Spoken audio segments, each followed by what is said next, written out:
Hello and welcome to the Last Word on Spurs.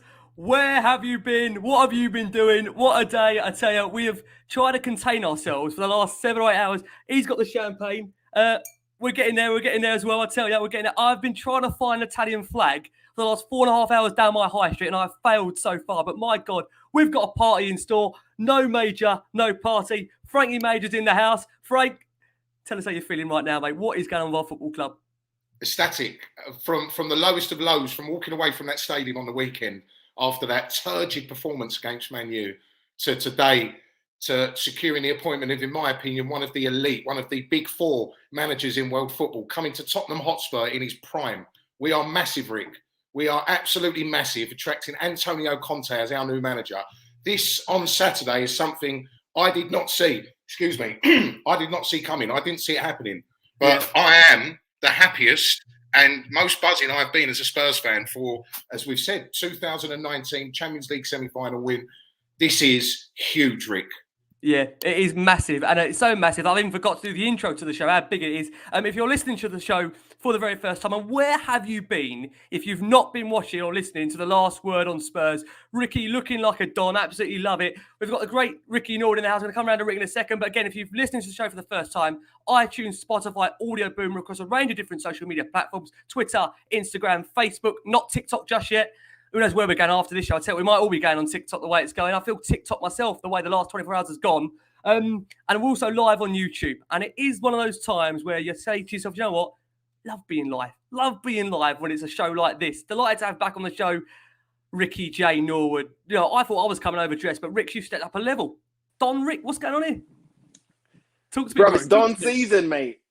It's Don season. All right. If the club are stepping up, then I've got to step up, bruv. Do you know what I mean? Like, let's have it, bruv. Do you know what I mean? Like, it is time, bruv. Like, I have not been this happy in a long time. So you know what? Let's dress like a Don. Let's drink like a Don. We play like a Don. What's going on? I see that coming there. Craig Dearman, Ricky has gone full potch. Can we just say, we hope it's full potch with the trophies, right? That's what we're here for, especially about this show. Also pleased to have back on, have I left him till last? Co-host, crazy train instructor, the crazy train Conte man himself, Mr. Lee McQueen. Lee, talk to me, how you feeling? How are you? Mate, it's crazy. It's the Italian job. It is the Italian journey on the crazy train. It is going to be one epic ride. But like the boys have already said, and all the viewers, all the listeners as well, I mean, literally buzzing. One of my mates said to me earlier, my best mate, Steph, he said, it feels like the Ajax half-time against Ajax. We were down in the dumps. We were completely gone. We were out. And at full-time, it was uncontrollable, smiling and crying and just happiness. And like Frankie said, man, I ain't felt this happier for my football club since that moment, to be fair. And it is just absolutely brilliant to come on here after, Rick, let's be honest about it, 2 years worth of doing pods 3 times a week and just negative stuff. But now we are going to get into one positive party. I mean, I cannot believe it. Absolutely flabbergasted. And I will own it. I owned it on Twitter and I owned it on the show. I specifically said there is zero chance of Antonio Conte coming to our football club. And I love it when I'm wrong. Thank you so honestly, much. I love it. We love being wrong. And the point on their screen there, I've got to agree with. I've never listened to the Italian national anthem so much. And like I said, I've been frantically trying for the last 5.5 hours to find the Italian flag. I promise you, I will get that Italian flag very, very soon. My God, I tell you, we've all got to go Italian now, right? We've got to go suave. We've got to go slick. We've got a long journey ahead of us. And, comments, ironically, we said with Frankie yesterday not being with us, no major, no party. I know we're going to have one big party here tonight. Frank, let's start with you. We'll refer to the statement from Tottenham Hotspur. They said, we are delighted to announce the appointment of Antonio Conte as our new head coach on a contract until the summer of 2023 with an option to extend. Antonio's won titles in Serie A, including a hat-trick of Scudettos with Juventus, the Premier League, and also managed Italy as well, leading the Azzurri to the quarterfinals of Euro 2016. When that broke, Frank, on Twitter or whatever social media platform you was on, how did you feel, honestly? I didn't believe it to begin with because of the fact that we went through it in the summer. We didn't quite match his ambition, regardless of what he says today that he had a hangover from Inter and he didn't want to join any team. I truly believe he wasn't promised the funds that he has been promised now. I was absolutely ecstatic because of obviously what comes with the appointment, which subsequently will be money being spent in January. As I said before, I truly believe we have got one of the very few super coaches in world football, up there with Pep, Klopp, Thomas Tuchel. His win percentage ratio in the Premier League shows that he is in that bracket of manager. And I understand that this squad needs surgery, and I'm not getting too carried away with potentially what we could do this season. And I know it's only an 18-month deal, which there's an element of scepticism there because of the short-term nature of the deal. However, I'm jumping fully on the bandwagon that we've got this guy. He demands the bare minimum of 100 and 110% from everybody. He's turned Victor Moses into a Premier League winning right wing back. So I understand that the squad has issues, but if he can do that, and with other players as well, that he's re-energized, really revitalized. Lukaku, he's done an exceptional job with it Inter Milan. If he can do that with even just a few of the players that are underperforming, we'll be a much better team for it. It's the most exciting thing, in my opinion, to happen to this football club, barring sort of cup finals or success on the pitch, off the pitch. This is the bigger than any signings we've made in the last 10, 20 years for me. The levels of quality that this man will bring to this football club in just everything, the way he goes about himself, the way he carries himself, the standards that he sets. I believe he's going to bring us up levels. And I know it should have been done in the summer. Daniel Levy obviously went for the cheap option, as he tends to always do. It didn't work out, but let's just be happy that he's here, because we've had nothing to cheer about all season. It's been dire and turgid on the pitch. And I think now our fans, our great and loyal fan base, we deserve to be cheerful and happy with this, because for me it's huge. The comments, some of these are off the chain, right? United, I think, losing at the moment. And also that weekend, probably the best 3-0 defeat we may have ever had as a football club, depending on how these next couple of years go. It could be absolutely mahoosive. I don't know why I even said they're mahoosive. Is that even a word? I'm making them up as we go. Rick, let's come around to you. Born in Leach, Antonio began his playing career at his hometown between the period of 1985 to 1991 before achieving legendary status at Juve between 1991 and 2004. As a midfielder, he won 5 Scudettos, of course, also with the La Vecchia Signora, the UEFA Cup in 1993, the Champions League in 1996. He earned 20 caps for Italy and was also part of the squads that achieved runners-up status in the 1994 World Cup and Euro 2000. So although we're getting a manager that's got an esteemed record, which we're going to come on to shortly in terms of his resume, he wasn't a player too, was he, Rick? Oh, no, mate. He wasn't a bad player at all. And the same demands that he put on himself as a player, he puts on himself as a manager, which is a beautiful thing to see as well. And the fact that he can execute it, with every club that he's been at, bro, it's just exciting times. Like Lee and the boys, you know what? I really didn't think it was going to happen. Even when we was linked with him again, I just thought, we're going to get to the last minute and something's going to happen. Something's going to drop out. He's going to, suddenly go Man United or, Newcastle, or something's going to happen here. The fact that he is here and he brings not only that CV, but that quality of a man, of a player, of do you know what I mean? The stuff that you dedicate to the game so that you get the reward at the end. He's bringing all this with him. So that's why I am super excited. I never thought it would happen. I've said many a time when we've spoken about Conte that maybe I don't think he might be the right fit for us. But you know what? Now that we got him, every good thing that he's gonna do, it's like perfect timing.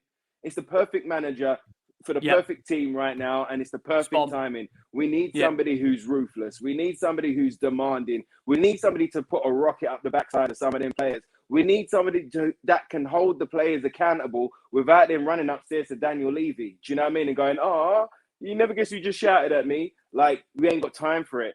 He's not emotionally connected to these players. He doesn't care what they done yesterday. It's all about what you do today and tomorrow. Do you know what I mean? And that's exactly what we needed. Barring Sonny, Ricks, barring Sonny, whoever can't step up to what this man is about to say, do, and teach and put on the pitch, I'm happy with getting rid of him. Do you know what I mean? If you don't want to be there, do not be there. I'm cool with it. So we've got to back this guy. We've got to back this guy and his decisions during the season. It's still got to be bumpy. It's not going to happen overnight, but he demands that quality that he lived with day in, day out. And I think that's a great point you make there, Rick. That I think this is probably the first time since probably Pochettino in that period where Spurs were regularly getting top four, playing some swashbuckling football, that you actually felt that the most important component of the football club was the manager. And maybe Harry Kane at that point. You probably felt Kane and Pochettino, they were the two most important people at that club above anybody. Now with Conte coming in, I think, yeah, you're right, bar Sonny, I think there is that thing right now that just give this manager whatever he wants, whatever he needs, because you've seen the CV, you've seen the resume, you've seen the past, what he's done. The guy's a winner. And he's not just a winner in terms of Mourinho, where he's gone away for a couple of years and come away. This guy left Inter Milan of his own accord because he wants to win the trophies. It's not just about the paycheck. I know he's going to be handsomely paid by Tottenham, but, you know, could have been handsomely paid by Man United, could have waited a couple of weeks. He's come for a challenge. He's come to, what I want to say, awake a sleeping giant. And if you can get that right, you know, I want to say something right here on the screen, you know, Tottenham Hotspur, to every rival fan, I know there's rival fans watching this right now, today proves just how big Tottenham Hotspur are still as a football club. That's been questioned a lot over the course of the last 20 years, how big are Tottenham. Tottenham Hotspur have attracted one of the best managers in world football right now.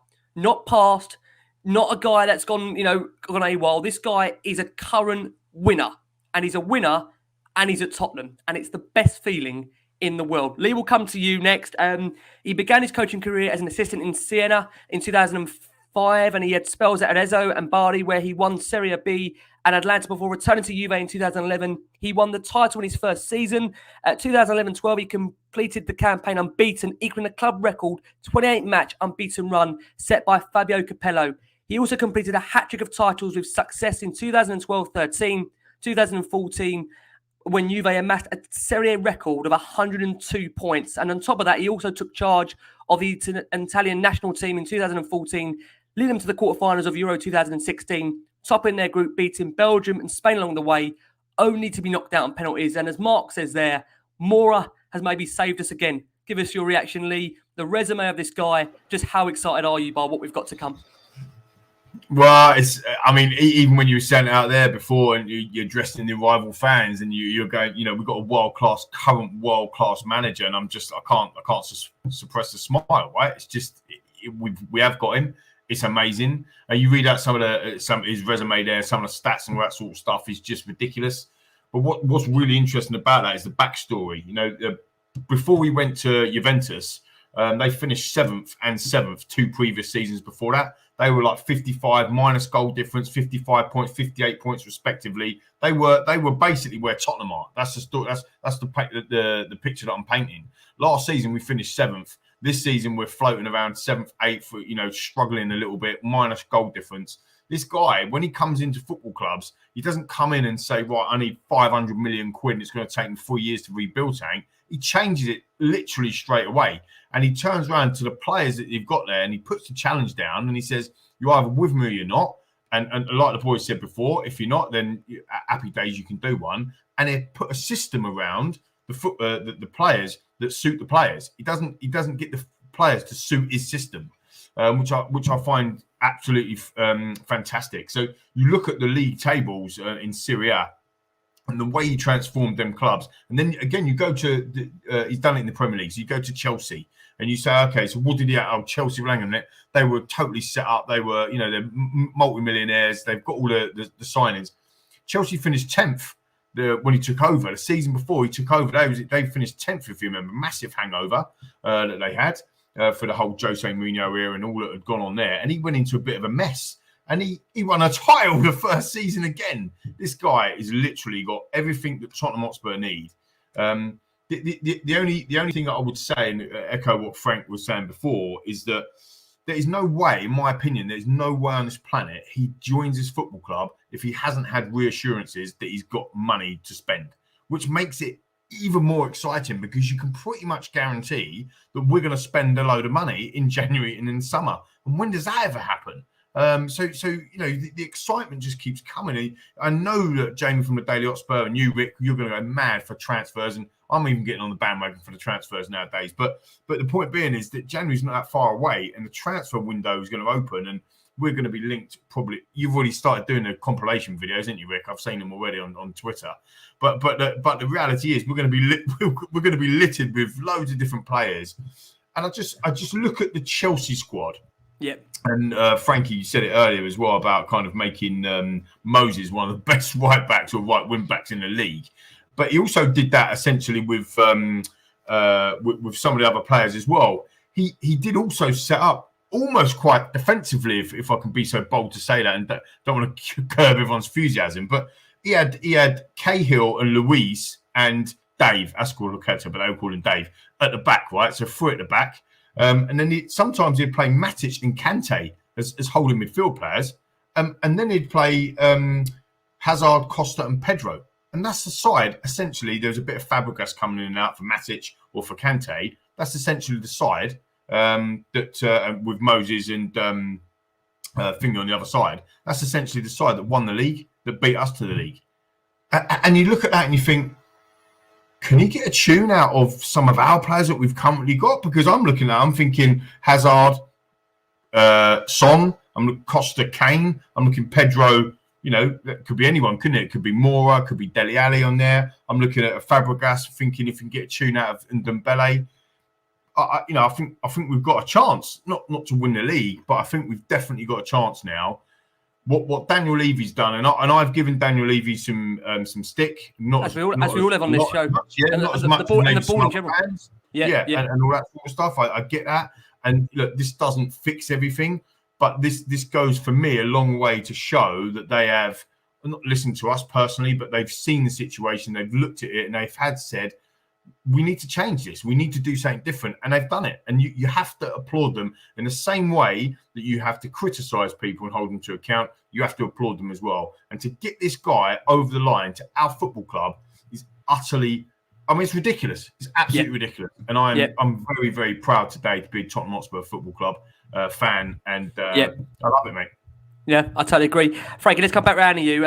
After 2 years in charge of the Azzurri, Antonio returned to club football for Chelsea in 2016 and secured the Premier League crown in his first season. That was 2016-17, with a league record of 30 wins in 38 matches, including a run of 13 straight victories. We'll come on to a bit later how that affected us, because we were right in the brunt of that in terms of Conte's incredible run where Chelsea just kept on winning and winning and winning. He also added the FA Cup to his list of honours in 2018 before moving back to Italy, respectively, at Internazionale in May 2019, having finished second in Serie A in the 2019-20 season and reached the final of the Europa League. He got it into their first title in 11 years in 2021, ending Juve's run of 9 successive Scudettos. And what I want to say to you, Frank, is that, with this guy, the interesting thing for me is he's gone into clubs that are used to not winning for a long, long time.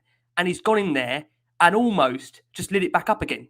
And, Spurs are one of those clubs where, from the outside, I think we are still perceived as quite a big club. Maybe we're not the biggest, and I'm not going to sit there and try and say we are. I've just come out 5 minutes ago and said we are one of the biggest. But from the outside, I think Tottenham are a club that, as I've said, if you can get it right, the fans are just going to absolutely worship you and adore you. And I think this job's just made for him. I think it could be made for him. What do you think? Well, I hope so. I suppose you could look at historically what he does to teams, as you were saying, and the clubs that he's gone into are big clubs, particularly obviously Chelsea and Inter. But he's gone there when they're experiencing a bit of a drop off, much like we are at the moment. So Juventus, again, they were going through the period where they had all them. I think they got relegated for match fixing, and he was the first manager that came in once they gained promotion to Serie A, took them to that level again. Chelsea were champions under Jose; they'd fallen off. They had lots of in-house problems, if you remember, at the end of Jose's tenure. He went in there, and obviously he improves this sort of profile of club, and that's where we are at the moment. We've fallen off the cliff. We were riding the crest of the wave under Pochettino. We had that 4 or 5 year spell, and we need a pickup more than any other club, arguably, in world football from where we were a couple of years ago. So I think it is the right appointment at the right time. I think that the name alone will instill respect into a dressing room that, in my opinion, didn't respect Nuno. You could see that they weren't running for him. That was the most damning statistic for me. And with Nuno, again, he wasn't really a top player, was he? He's not won anything as a manager. And it just seemed like our lot did not have any respect for him. And I think Conte, with his passion, his drive, could you imagine his personality, characteristics, you see him on the sideline, he's a lunatic. And I think his passion and drive and CV and name and all that goes with it will command so much more respect than Nuno. And I think straight away that changes the dynamic of the changing room. Again, kudos Daniel Levy for finally getting him in. The one big question, obviously, we're talking about recruitment in January, is where the money's coming from. Is it Joe Lewis? Are the naming rights on the way? We don't know, but obviously it seems to me like there's been a decision at board level at one point to say we're going to have to go big to catch up because we've fallen so far off. Talks of 100 and 150 million kitty to spend in January, which is what's needed. So I'm happy to let this man guide our club for the foreseeable future. Give him the keys. Paratici as well. Congratulations on getting this manager in because he's done brilliant so far. He gets a lot of criticism or has had a lot of criticism, but I like the signing so far. I mean, the biggest problem for us in the summer is we were 2 or 3 short on numbers, but that's not necessarily his fault. He can't do what he's done all in one window or what he needed to do. And obviously he doesn't set the budget within the club of what he had to spend in the summer. So there's been a policy shift or a shift in policy for the better, in my opinion. And yeah, as I said, just give this man the keys. Him and Paratici, they've worked together before. They've won. It's been successful. Yep. Let them do their thing. We need more Romeros, more brilliant signings. We've got the manager in place. And we are massive for it. Come on, we're a London club. We've got the best stadium in the world. We've got training ground facilities like no other. We've got Antonio Conte as our manager now. Yeah. And Spurs, once again, is a good place for players to come. We're an attraction. And who wouldn't want to come and play for Tottenham Hotspur now? I don't want to hear about Conference League. No. Because we have got the managerial profile now to attract the big names again. And if, again, Enoch seemingly are going to sort of loosen the purse strings and we're going to get some quality in January, it's only positive for me, Rick. It's totally so positive. Yeah. Do you want to come in there, Lee? I was just going to pick up on that because I think it's another really important point. I know we're really excited, but you look at that recruitment piece, which we have got wrong time and time again. Now we've got recruited like one of the best managers in the world. We've still got to get some people in. There's a couple of comments on screen. Will Kane now stay? I'm absolutely convinced of that. Absolutely convinced. This is, when you get up to the highest possible level that you can be, you want to work with people that are going to improve you. That is one of the realities. So you look at Kane's situation, he wants to be improved and Conte improves him. Like he's going to learn something different about him, like all the players are. So I think he stays. And I think that like what Frankie was just saying there as well, like we've got the power now to not necessarily just on the money side, but to attract people. I mean, to get Romero in, knowing that Conte wasn't our manager and was in the Europa Conference League, that was fair play to Paratici in the first place.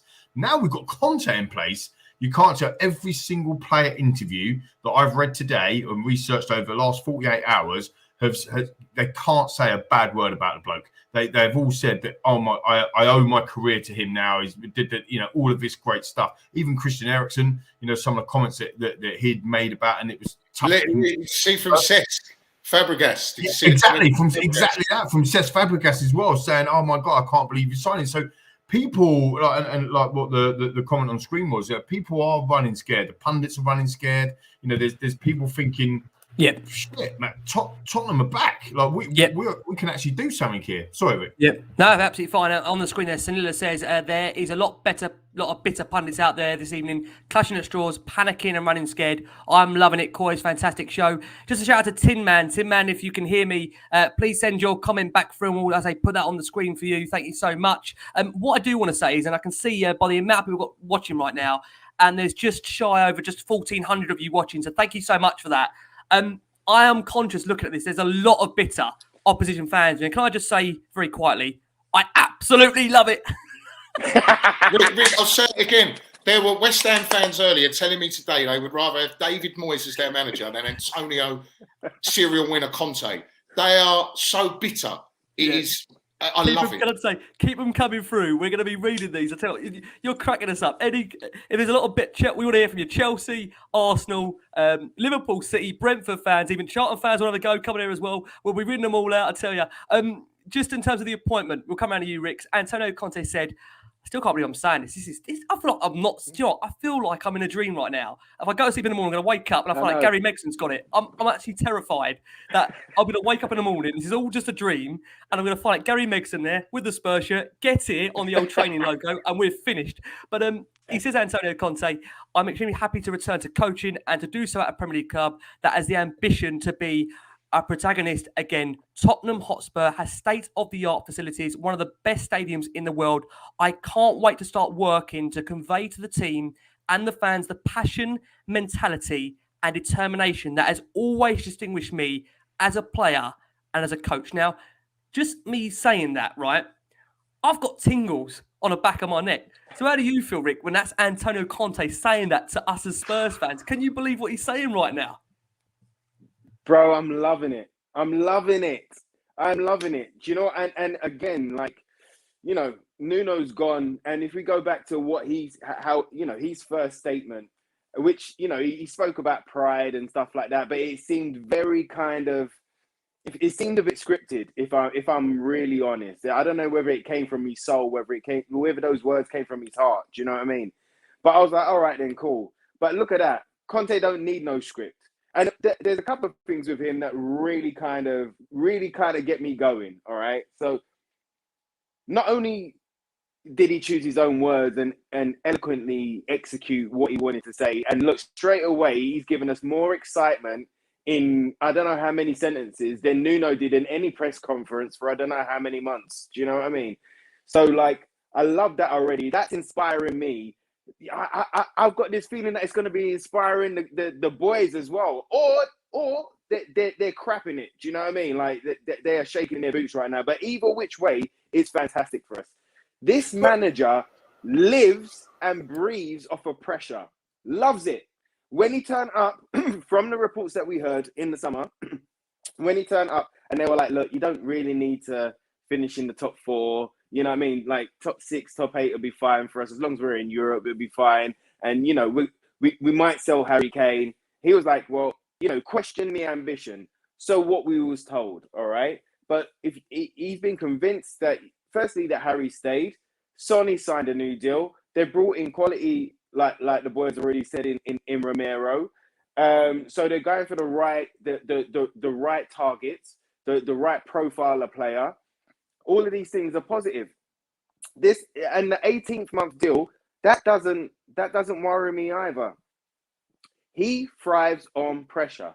So if the club have given him 18 months to prove something, to do something, whether that's win or top 4 or whatever the case may be, whatever the parameters are, then he's going to go out and make it happen. I'm 100% convinced that he's going to go out and make it happen. Not only, he's not just a checkbook manager either. He's not just a checkbook manager. He improves players. He improved the squads and the players that he has, like Lee was saying there. You know, I saw that quote. He was speaking about being a tailor and making the dress that fits. We're you know what I mean? The woman, bro. Yeah. It's coming, bro. It's coming. We got it. Yeah. I'm like, but I've been like all of us, bro. We've been consuming this stuff all day. I saw like he scored the most goals in the league 7 out of 8 seasons or something. Like, so it's not going to be boring. It's going to be aggressive, which we've needed. It's going to be ruthless. We needed. It's going to be determined. We're not just going to settle for second best right now. We're not settling for it. So you give it in training, and you will give it on the pitch on a Saturday or a Sunday. I was going to say Ricky on that as well, like just some more stats. I know you've got a script going on. Other Ricky, 2 Rickies get involved. But yeah, I mean, 2 buzzing Rickies. You want 1 buzzing Ricky? We've got 2 of them. But just looking at some of the stats here at Chelsea, the before we actually took over, the mess, that was an absolute mess. 2015-16 season. Won't remind you where we finished, because in my head we finished 2nd. But they finished 10th in the Premier League. Right, they lost 12 games that season. They only scored 59 goals, right? This is Chelsea. And they let in a staggering, to me, 53 goals. This was a team that was managed previously by Jose Mourinho. Like, you know, somebody that is, you know, a massive, you know, defensive and all that sort of stuff. And they'd been Mourinho that season. And so Chelsea were in the doldrums. They were losing to, you know, like rubbish like Swansea and Watford and whatever. He's come in straight away and he's won the league with them. Like, not being funny, I'm looking at some of the squads. I don't think he spent a load of money. He bought in some bad players, actually, Bakayoko and them sorts of players that didn't actually play for him. Batshuayi and stuff that were big money at the time, 35 million or so, didn't really get in the squad too much. but he took them from mid-table mediocrity, right, where they're finishing. Get this, they're finishing below Southampton. No offense, Stoke City, yeah, West Ham. That's a bit of a dig, but happy days. They're finishing above him. Next season, he wins the league. His first season, straight in, bang, wins the league. Yeah. Now, he can do that. I'm not saying he's going to win a league, right? But what I'm saying is he can transform us to where we need and crave and want to be. And he can do that by his first training session today, which I understand he's taken, and they've had a decent game of football against each other, as we know. And the good news is he hasn't resigned just yet, which I was concerned after watching some of those players. Nixon is confirmed as his predecessor by all accounts. But no, you're totally right in what you're saying, Lee. He gives the place such a lift. He gives the place a lift. And if you're a player, particularly the type like Kane, who questioned the ambition of the club in the summer and was looking for a way out, this is huge. And, you know, if you've got Antonio Conte as your coach, or with all due respect to him, Nuno, let's be totally honest here. It is like comparing Donald Duck to Donald Trump. It is totally, in my opinion. And again, there's no disrespect to Nuno. You are talking about somebody who will raise the levels in that changing room. And Nuno wasn't that guy. No. And Conte is. He's going to do this, isn't he, right? He's going to make you do this, right? You're sitting there like this. All of a sudden, he walks in the room. You're going to do that, aren't you? You're going to be like, oh, shit, the boss is in. Right? He's the godfather. He's the boss. He's the man. He's walking in there and he's going, who wants some? Who's going to come on who's going to win tank with me? Who fancies it? And I think Jose was a bit like that, to be fair, and his record says that. But again, like I think it was you that said earlier, maybe a little bit on the decline when he was coming. He had to prove something. He'd lost. This geezer proves nothing. He walks in and I'm at the top of my game here, boys. Yeah. Who fancies some of this? Who fancies it? He's not just been sacked. Jose had been sacked and he's had fallen. Let's be totally honest. He's a principled guy that is going to be pragmatic at times. He knows how to win football matches. I've researched all Chelsea's old results as well, like Premier League. He does go to West Brom and scrape a 1-0 win, Antonio Conte. He does. He has done that. So we are going to go through games where he does do that. But we're also going to go through. I mean, buzzing for Thursday. But I said on last night's show, and I'm saying it again. Everton, we got a pretty good record up against in Goodison Park, and that's the first Premier League game. And I mean, I think the last time we was up there, we scored 4. That was under Mourinho, wasn't it? I think it was that in the cup. But we're going up to Goodison Park in his first Premier League game, and I bet we have double figures shots on at goal. I guarantee we do. I bet we just go up there and we absolutely pound. We ain't going to go up there and have like 2 shots on target. I bet it is at least 5 or 6 on target. One would be good at the moment, wouldn't it? Just at least that's what I mean. Anything's an improvement on what we're suffering. It's going to happen. Yeah, Kane will end up scoring 2 or 3 or 1 or 2 or 3 for the next 10 games. You watch him go. Yeah. Everyone talking about Salah. All of a sudden, Kane would be like creeping over his shoulder. You have 12 Premier League goals before you know. I promise you, we're going to come on to Harry Kane. We're going to finish up on this section and I'll say discuss what the future does mean for Conte being here. Finish up with some of these quotes. Let's come back around to you, Rix. So Conte said last summer, our union did not happen because the end of my relationship with Inter was still too recent and I was emotionally too involved with the end of the season. I felt that it wasn't yet the right time to return to coaching, but the contagious enthusiasm and determination of Daniel Levy in wanting to entrust me with this task had already hit the mark. Now that the opportunity has returned, I have chosen to take it with great conviction. Now, listen, I would love to believe that. I would love to believe that's what it was. But I do have a feeling that a sum of money probably is maybe part of the reason why this didn't happen in the summer. And I want to say this on air because I do genuinely mean this. I think it is really impressive of a board that I've criticised a lot over the course of the last 18 to 24 months, that when you realise you've got something wrong and you're man enough to go back and say, do you know what, we've made a mistake here and we are going to make this work. I think that does take a lot of courage. And some could probably say that they were pushed into it because of the fans recently and with the trust and with the furlough and with the ESL. But still, you know, we've just got ourselves one of the best managers in the world. So I do think that it does deserve some credit from this board. Rick, for you, those words from Conte, do you believe that for him in the summer, it was too much emotion, or was it purely down to the case that simply the funds weren't there to fund what he would have wanted given that time? I think it's a bit of everything there, mate. I think that's probably what he's saying from his point of view, and I think that smooths over some cracks. But you know, we I say we know, but we read and we heard that he wanted to bring in 8 staff, and the club didn't want to pay for 8 staff; they wanted 3 staff. They spoke about budgets, they spoke about wages.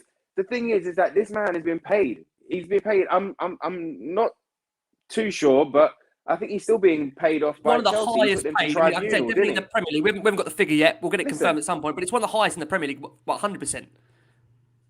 Yeah. So yes, he's getting paid, but that payment is more for respect. Like, respect me, respect my CV, respect what I do, and it also forces the board to kind of go, we better listen. We've paid him this amount of money. They don't want to just pay him off.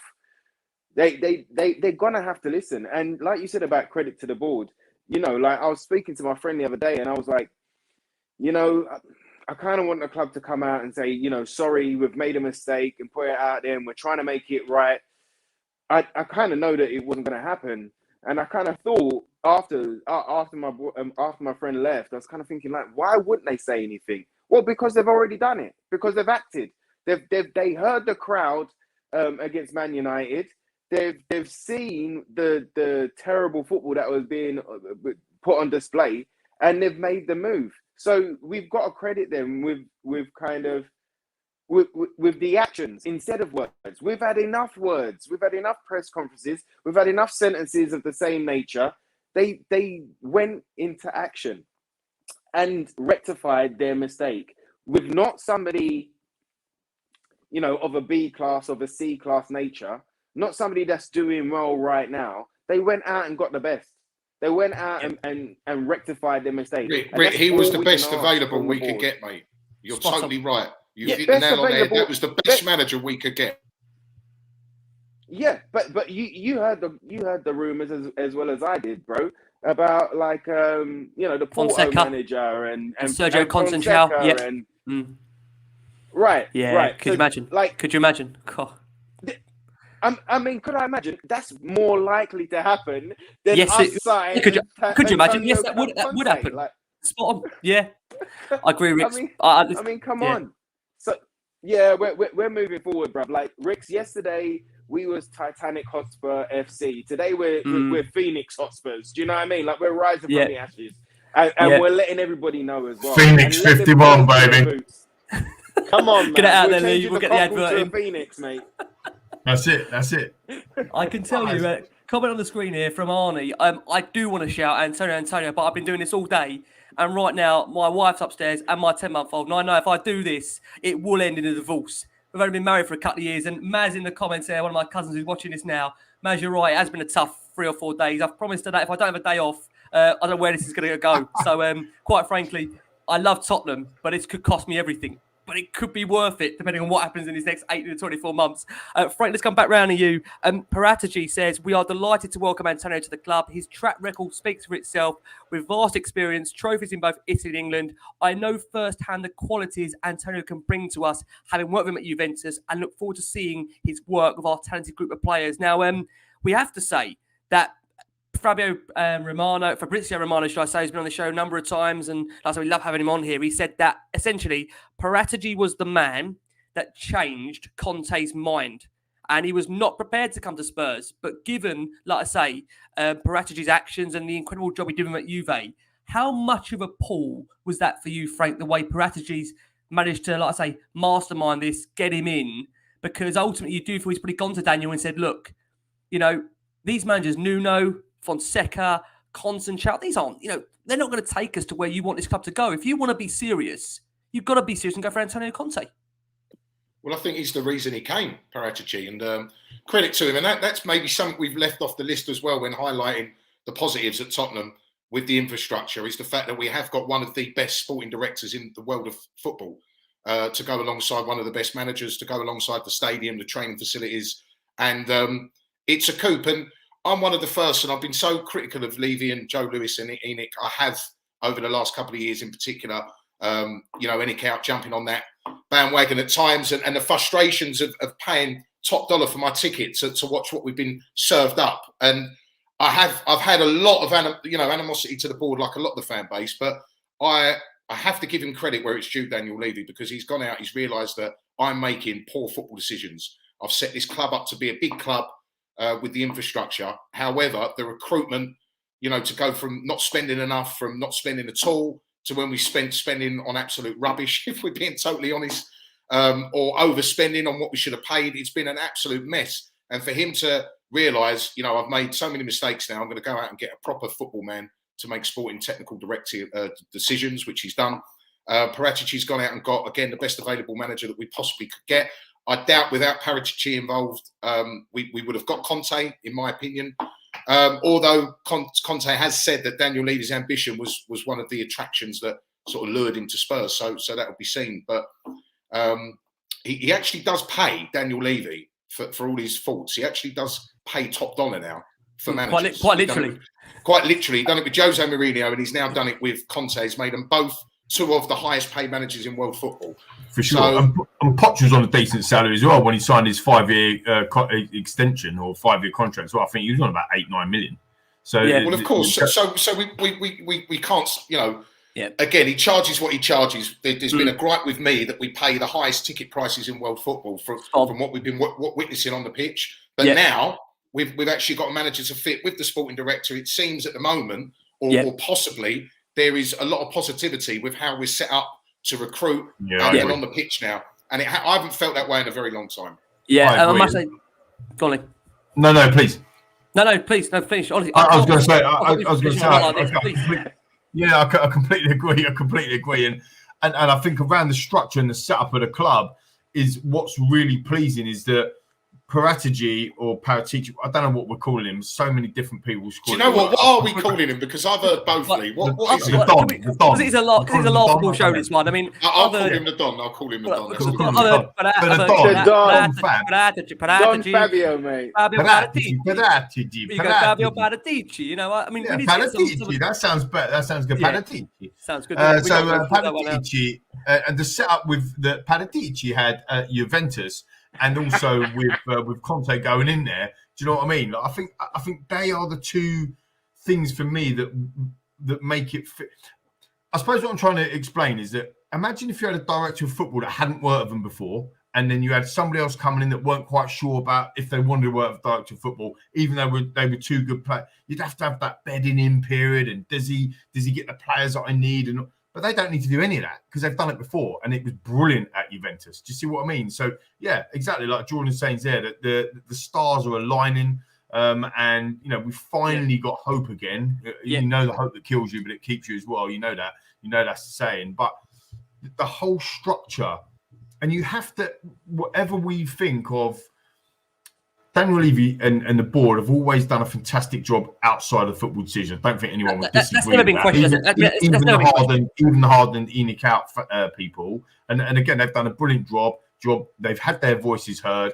And now Daniel Levy is making them changes that Frank's talked about. You have to applaud that. I'm saying it. I know there's people within the club that watch the show, watch our show, Rick, Last Word on Spurs. So I want to say thank you. I do. I genuinely want to say thank you because we are buzzing. This is a new era, and I said that the 3-0 defeat. There was a comment on there earlier. 3-0 defeat is a blessing in disguise. When we absolutely ripped Liverpool a new one at Wembley, 4-1, and we made their defence sliding doors moment, wasn't it, for Liverpool? Yeah, it's a sliding doors moment for Liverpool. And the thing was, what they did is I think that was in October, maybe early November. But in that January, they went out and they bought Alisson and Virgil van Dijk, and it was a sliding doors moment. And the rest is history from that perspective. What we've done, though, what it took Liverpool a couple of months to do during that bit, we should have had our sliding doors moment a couple of years ago. Don't get me wrong, it's just taken us ages. But if our sliding doors moment was Saturday evening, we've dealt with it within 48 hours, and that has to be applauded because we are in a miles better position as we're talking today. Yeah, and when we picked football. Yeah, I mean this is the hilarious thing. Go on, Frank. Go for it. No, I was just going to say that the last thing now, in my opinion, everything is set up for this football club to be a massive club and compete. The last thing we need to get right now is recruitment, and that is key. Everything else is in place for me. And if we, over the next 2 windows, obviously it's not going to all happen in January, over the next few windows, if we can get our recruitment right, everything else is there for us to finally be a success and win things. Yeah, spot on. I do agree. We've got to go for our first break. Before we do, Maria on the screen there says we've basically gone in the club. Well, we've basically gone in the club, saw the 10 out of 10, told them to get their coat because they're pulled. Now it's down to the players to play for the badge. And Maria, I absolutely agree with your thoughts on that. We had, as I say, a number of listener statements coming to the show. Let's read a couple of these out. Peter Robinson at Pete Mosses says, this is what the new stadium, increased revenues, increased investment in the football team does. Hats off to Mr. Levy where they're due. If this doesn't work, then the club should just cease to exist because it's definitely cursed. Best of luck to Mr. Conte and Spurs. A big thanks must go to Ollie, Man United for winning that game on Saturday for the short-term gain for the long-term loss. Won 3 points, but didn't get Conte. And you know what? I totally agree with that. You know, if this doesn't work from here, right, I'm going to say this now live on air. This is going to be very... If this does happen, then I'm not sure where we go as a podcast if this doesn't work. You know, we may have to, like I say, install, like I say, becoming a golf podcast. We'll get Jason on there doing Tiger Woods twice a week. And, you know, we'll get some of the other guys to filter in. Frank, Rick, you come over and do what you ever want. Lee coming in. We'll have to change some of the sports up. We'll go badminton, I tell you. Ricks, don't you worry. It's a new era, bruv. It's a new dawn. New era. There's no new no. It's a new day, bruv. Do you know what I mean? Life for me. And and you know what I mean? Feels No, but so good. We have got a quick break because where is this going? This is not X Factor just yet. Although by the time it ends, it might be Britain's Got Talent or Britain's Got Italian Talent. We've definitely got Italian talent. I definitely can tell you that. For our listeners on audio, we're going for a quick break. For our watching audience on YouTube, nearly 1,500 of you watching us live on a night where you're seeing Manchester United getting beat in the Champions League. How glad are you that we pulled that trigger when we did? And how glad are you that we did suffer that 3-0 defeat? I tell you, absolutely delighted. We must just say there's been some reports out there today, which we'll just read these out there. So, like I said, the players are more than excited to start this new chapter under Antonio Conte, according to Fabrizio Romano. Feelings are great. As we said earlier, Paratici changed his mind. Antonio Conte has been assured by Daniel Levy that he's ready to help the club fight for the Champions League qualification again. Conte believes part of his rebuild has already been done when Tottenham Hotspur kept Harry Kane in the summer. Now, Frank's been on, Rick's been on as well, Lee, you've also been on, and we've had a whole debate about Harry Kane. We're going to come on to Harry a bit later on, but isn't it interesting if that is true? Just, you know, the significance of keeping Harry now when you think what we've said so far this season. Has got 10 goals still in all competitions. Maybe just the one in the Premier League, still got 10 goals. Apparently, as we understand, although money will be available in January, this is the Spurs part here. Conte is not expected to be given fortunes to spend, and Spurs may need to raise cash through some sales to chase some of his targets. I just hope he's not relying on that training session to try and shift some of those players. I think he might be disappointed, but we'll wait and see. It is only day one, of course. Pep on Conte. Welcome back to the Premier League. His career speaks for himself. An outstanding manager who has had success everywhere. Glowing words there from, like I say, Manchester City boss Pep Guardiola. Right, okay. Now, Conte, the man, the resume, where we're going. That's the target of this next part of the show. Now, as we've said, Conte, he won the Serie A last season with Internazionale. He was offered assurances from Tottenham over transfers that convinced him to take this job, and he turned down the club's offer to replace Jose Mourinho only a matter of months ago with Ryan Mason in interim charge. It then obviously saw Nuno come in a few weeks later. He lasted just the 17 games. But just to read off the list here for Conte, 4 Serie A titles, 1 Premier League, 2 Super Coppa Italian Cups, 1 FA Cup, 1 Serie B winner as well, 4 Manager of the Seasons across England and Italy. I know, Frank, you posted this earlier as well. A Premier League win percentage, he's got of 67%. Tuchel at the moment 65, Jurgen Klopp 63, only better by Guardiola at 73%. That, like I say, ratio speaks for itself. Must give a massive shout out to Spurs Stats actually today. Great thread on Twitter. I'm not sure anyone's seen that. I mean, an unbelievable thread on Antonio Conte that I'm going to be honest and say some of the content you're going to hear here is from that. Because like I say, it's just unmissable to not bring some of that content into a show like this. So a massive thank you to him, like I say, for his dedication in terms of what he's put together there.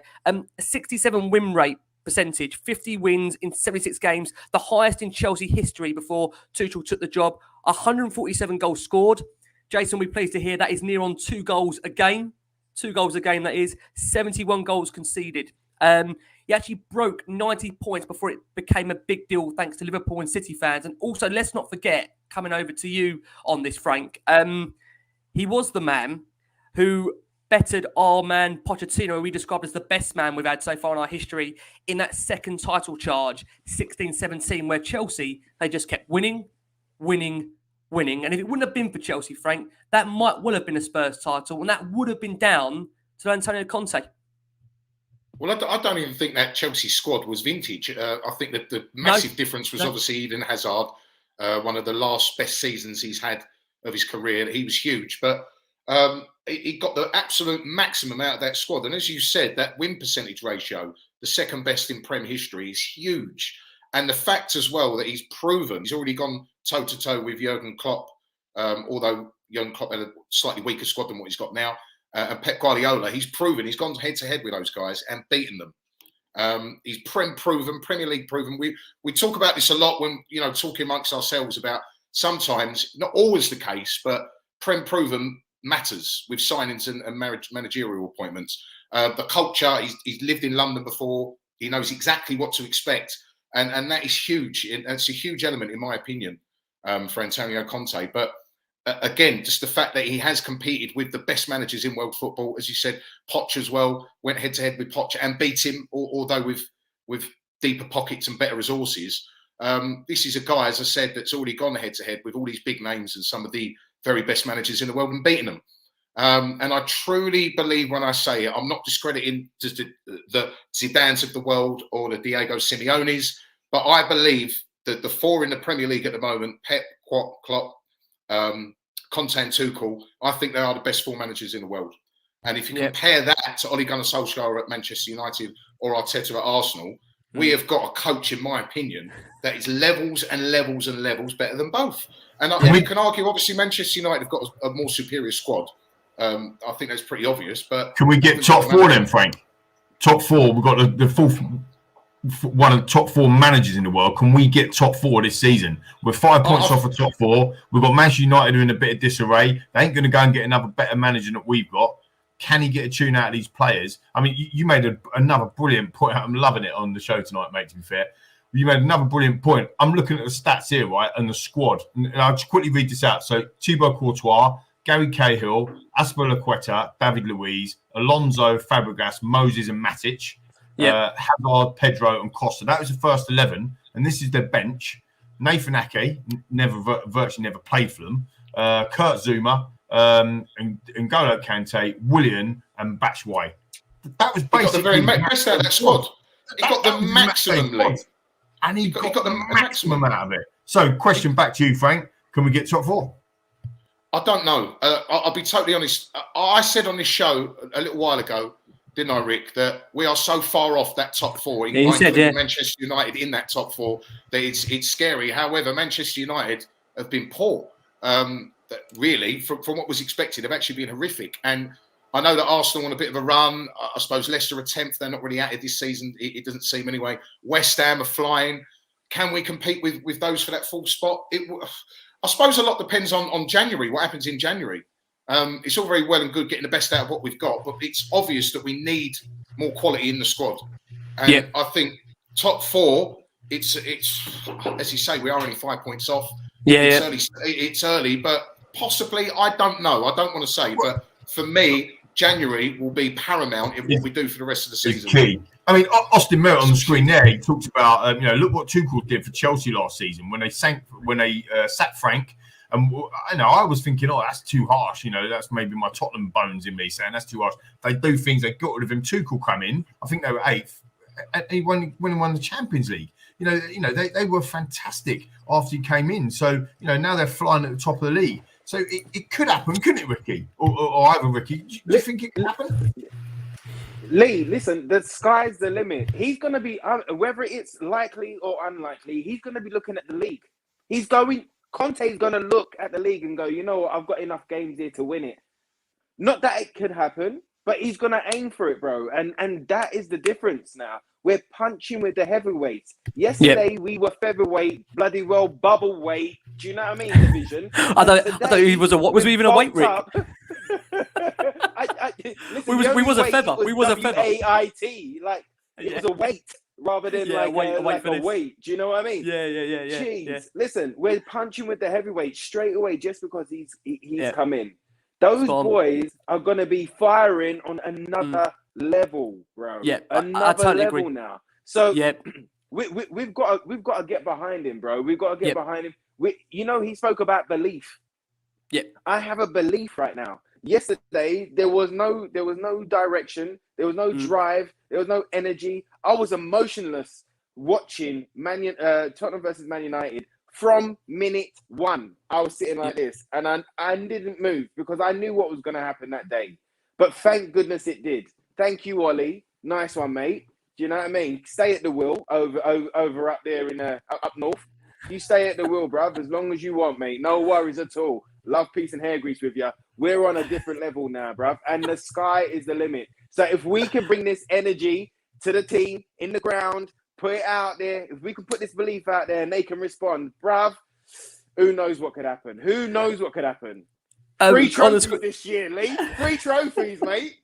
We're still in every competition, aren't we? We're still in the League Cup. We're still in, obviously, the Europa Conference. Frankie, mate, the quadruple's on. One? It just puts a different dynamic on it, doesn't it? Just a completely different dynamic on it. Now, if we're feeling like this as fans, and look, we're enjoying the party tonight. Do you know what I mean? At the end of the day, probably getting a bit carried away or whatever. But the point being is, if we're enjoying it, exactly, boys, exactly. If we're enjoying it and feeling this upbeat, can you imagine what that dressing room's feeling like after today's training session? It'd be buzzing, after having Nuno, come on, going from Nuno to Conte, buzzing. I can't remember, right? Tell me if I'm wrong here, boys. Rich is the one for analogies, right? You know, Crackers is the one for analogies. I can't remember a shift like this to go from Nuno to Conte. Can anyone think of one like that? A manager with a difference? You cannot even. I've been speaking to loads of Wolves fans that are telling me they are loving life under Bruno Lage. Not because he's obviously the large fella, but generally they're loving life under him. And for them, they felt with Nuno, it came to an end. I want to say to Nuno, obviously, we wish him the very best for the future. Like we said at the time, wrong fit, complete wrong fit for Tottenham in terms of, like I said, identity. On the screen there, Matteo very kindly says, how does Conte affect the Argentinian duo? We're going to come on, Matteo, let's look at the players very, very shortly. I promise you, we're going to give you that some credit. The Real Rhino says, give Conte a huge home game. These Leeds COYS. I actually work with a Leeds fan, and I'll tell you what, he's now absolutely crapping himself as to what is going to be coming. He really, really is. Another comment I'm going to try and get on the screen here if I can, whilst I find it. Interestingly, if you look at his reign at Inter Milan, Conte, he had Lukaku, who went from a man being described as having the first touch of a man on a trampoline, and I've got to say Spurs stats for that credit there, to being forced to spend hours on the training ground under Conte to turn his form around to become the second highest Serie A scorer last season with 24 goals. So again, it goes back to this point of improvement in players. And the likes of Kane now, who we are going to come on to, there must be some real excitement around that dressing room, just how much this guy, Lee, you said earlier, Victor Moses, this guy takes very mediocre players, ordinary players, and polishes them up and makes them into superstars. And maybe this is the rebirth. And one of the good friends of the show, I won't mention him, but the likes of a Harry Winks, a Dele Alli. Is there a second coming for those guys? You guys know what I'm talking about. Is there a second coming for those guys? I don't know, but he will become. Just at this point, can I just send a shout out to Anthony Costa? I don't know why he came to mind, but Costa, if you're watching, I hope you had a great show, bruv. I'm just sending you loads of love. I know you're buzzing too, mate. I know you're buzzing too. Sorry. I didn't say. I don't know why. I'm happy for his stress levels, Rick. I'm happy because he's going to be a lot healthier and happier now. Frank, when I called you up that time, and I said to you, I'm really worried if we don't make a change right now. But do you know what that worries? I've been worried about Ant recently. This season, all these 3-0s, I've been so worried about him. Frank, can I say, when I called you, we were 3 games into winning. I called Frank up. We were 3 games in and we were winning. We had 9 points. I know, and he was still fuming with what he was watching, but it was horrible. Fuming. I said that after the first few games. We have had so much to put up with this season. And as Lee said, Tuchel walked into Chelsea and instantly changed them overnight, particularly defensively, changed them at literally the switch of a button. Now, Chelsea had a better squad. He walked into a better squad than what Conte is walking into now. Let's be totally realistic about that. He had a lot more depth as well. But I truly believe this is going to show an instant impact because these managers at that level, the super coaches, the Pep Guardiolas, the Thomas Tuchels, the Antonio Contes, this is what they do. They change levels. So I'm not going to say we're going to win the league or, be completely delusional, but we will go up levels. A 1,000,000%. We will. Yeah. I remember improvement. I remember watching an interview of Rio Ferdinand on, I think it was on BT Sport. And he went over to PSG and he spent some time and interviewed Thomas Tuchel. And I remember him coming back and saying how impressed he was with him, the man, the stature, what he does, his tactics, the way he gets his players working, all of the things that you'd expect him to say. But this is a man that won title after title, European championships, and played under Sir Alex Ferguson. And he was praising Thomas Tuchel. It just goes back to the point you was making, Frank. These elite coaches, these top level elite managers, they have a different way.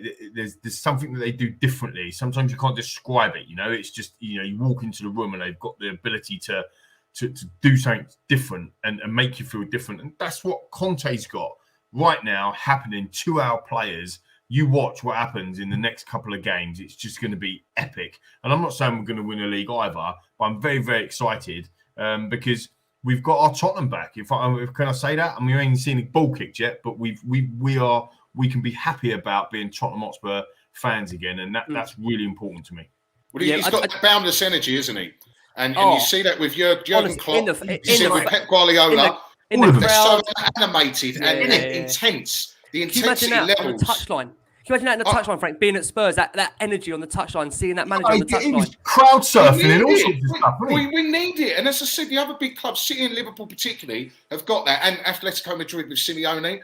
And that boundless energy, it's infectious. And you see, I mean, we are not going to have any of these torrid performances, players strolling around anymore. Can you imagine what he will do to these players if they think they can put in a 50% shift?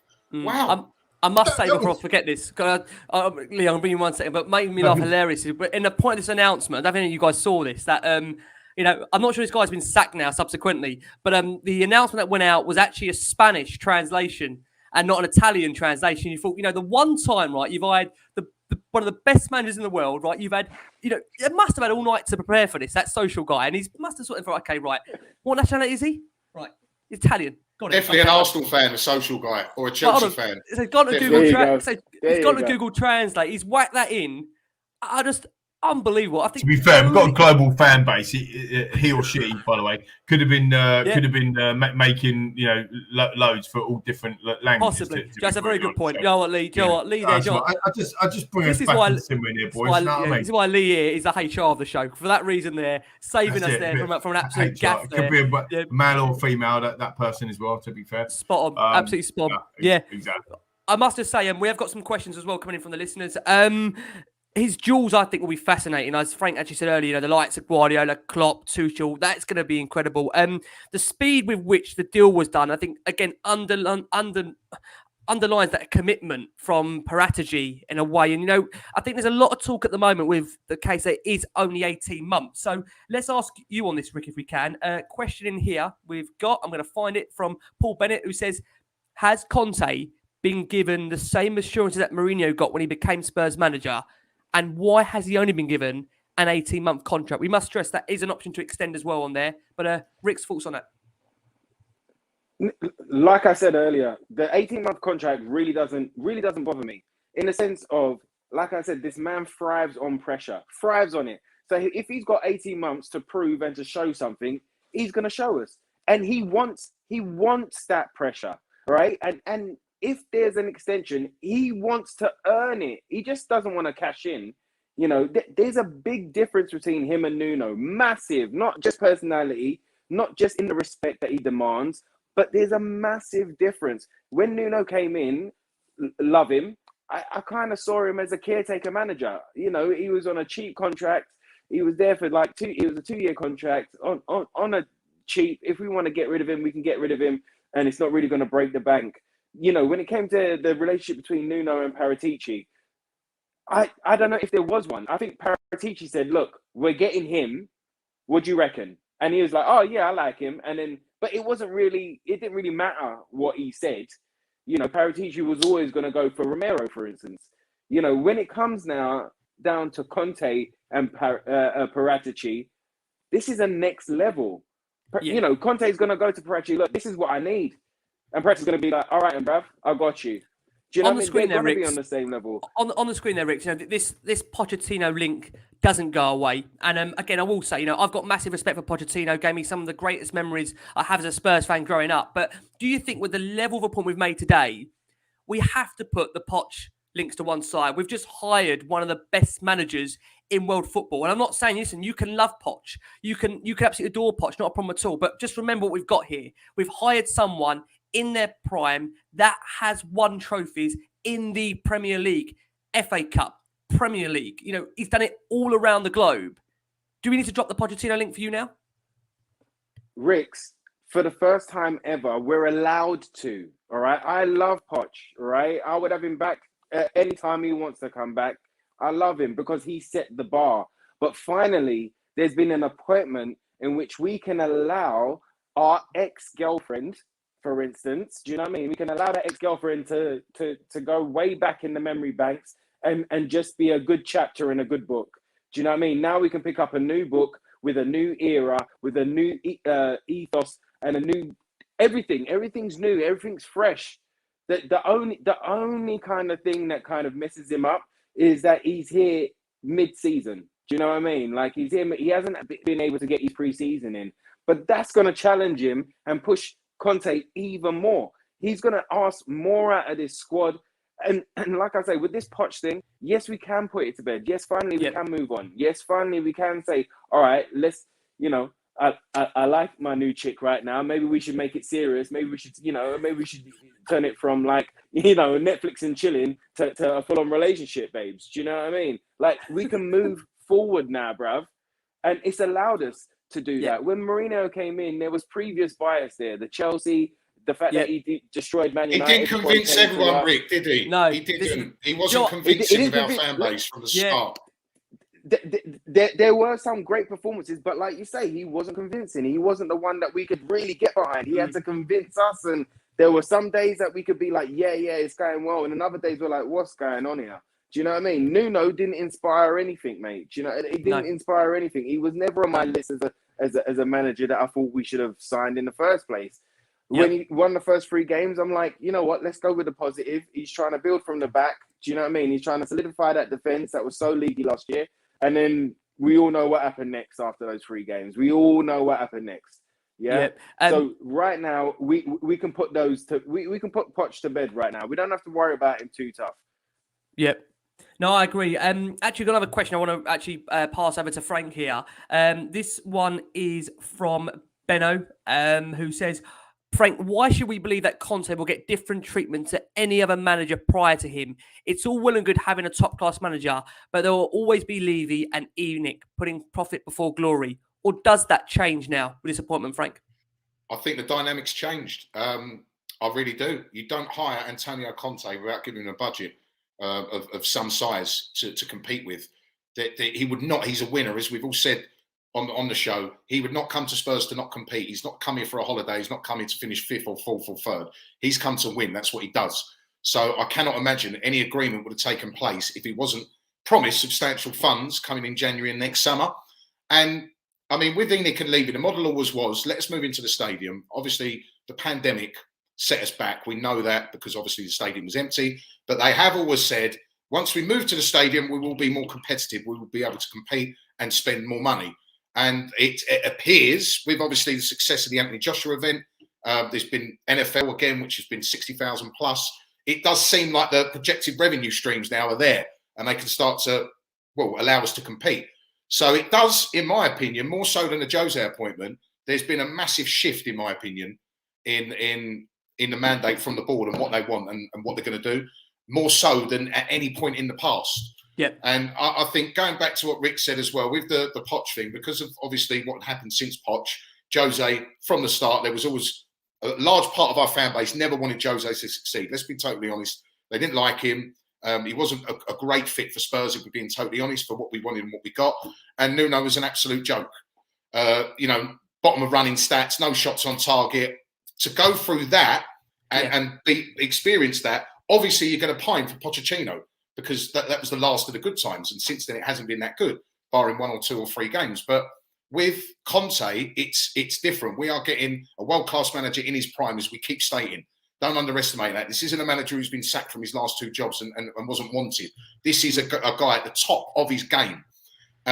So for him to come in and obviously with this appointment, my answer to the question is yes. I truly believe this is a shift in policy from the board.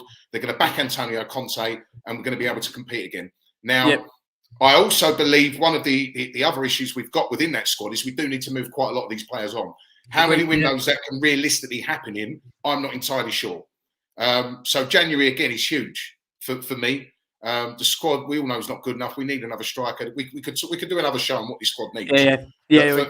For the time being, we'll get a lift. And I also, and a few people might disagree with this, I think Antonio Conte is a better coach than Pochettino. I do. I think it's been proven.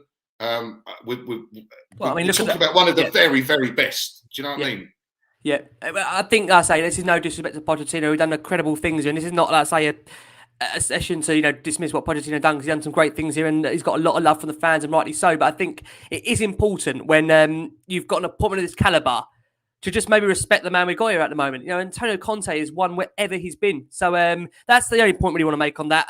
Just to interject there, I wanted Conte over Poch coming back. I've said this to you before. This was my number one choice. I think we need a fresh start and we need a winner.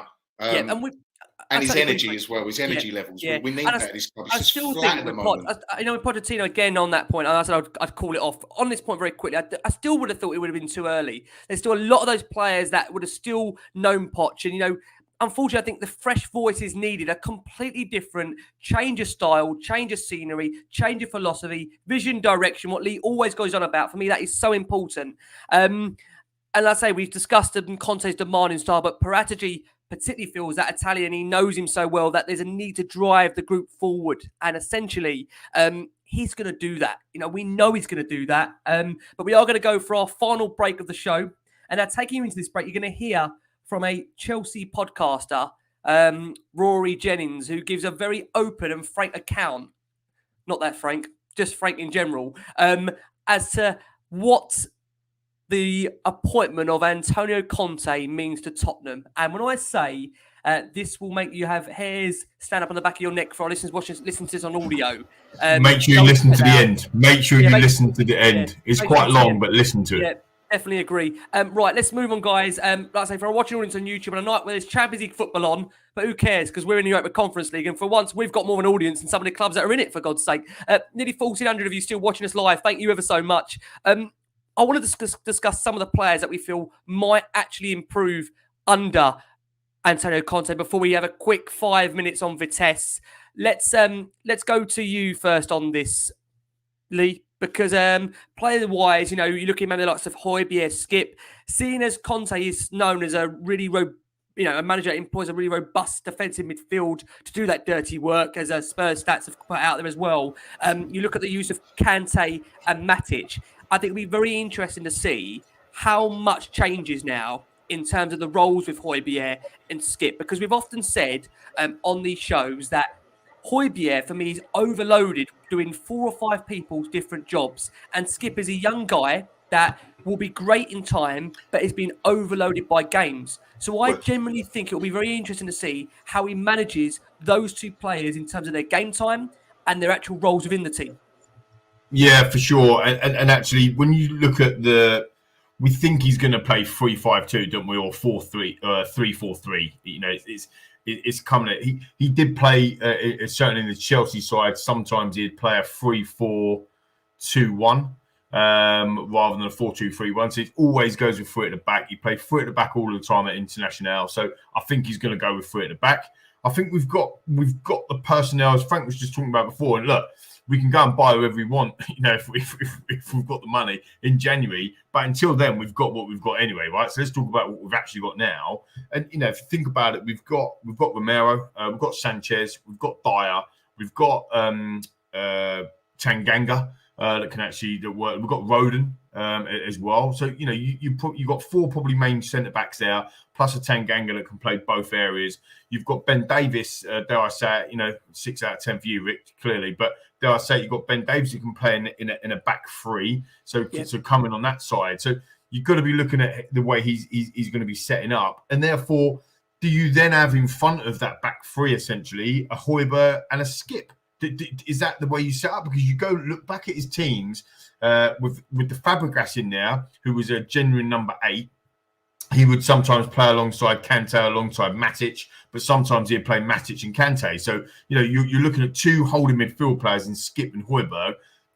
Do we think that we can push Højbjerg up a little bit more like he plays for Denmark? Or do we take one of them guys out and we put in an Ndombele or a Celso or Dele Alli next to them? This is the puzzle or the conundrum that he's going to have to work out. And actually, if we're saying that Antonio Conte is an unbelievable coach, which is what we are saying, and he can make Victor Moses a world class or the best right back in the Premier League or right wing back.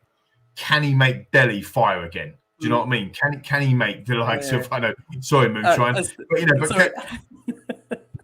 but look, I mean, this is the point, is that we've got these players to work with. I mean, David Luiz in some games was absolutely outstanding. I mean, there were some outstanding players, performances, from him. But sometimes he was absolutely woeful. And that could be like Eric Dyer. Not being funny, Eric Dyer can be really, really good and solid, and then he gives, an own goal away, for example, against Newcastle, or a free kick or whatever it might be. So he's got to work that conundrum out. I think it's quite interesting to hear all of your views, really, and on what sort of formation do we think, and if it is going to go with a back three, which is pretty much he's going to, isn't it? Let's be honest about it. That's who's going to get them back three berths, Rick? Yeah, no, that's there you go. One for you there, Lee. Lappers, Rick, Nick Knowles knows his stuff. Lappers was on yesterday, giving me the old Nick Knowles action. Spurs stats suggest that we've not seen the last of that midfield duo in terms of Skip and Højbjerg. He says Kante was easily capable of playing that box-to-box role as Barella was, which you would imagine to be the role of Højbjerg. Højbjerg and Skippy both have the ability to play that commanding role, as does Brozovic as well, who we've been subsequently linked with. Let's come round to you if we can, Rix. This is an interesting one. Ndombele Inter. Now, Conte used the ability of Eriksen and Fabregas or Oscar as creative outlets to assist in linking that defence and attack. Conte, as we understand and we know this, was previously interested in maybe signing Tungi Ndombele, and he has that ability to know to control a game in a manner slightly differently. And I think the thing with Ndombele for us, as we know, is the problem we've had is that almost, is he a luxury player, or is there a way of actually building the team around him?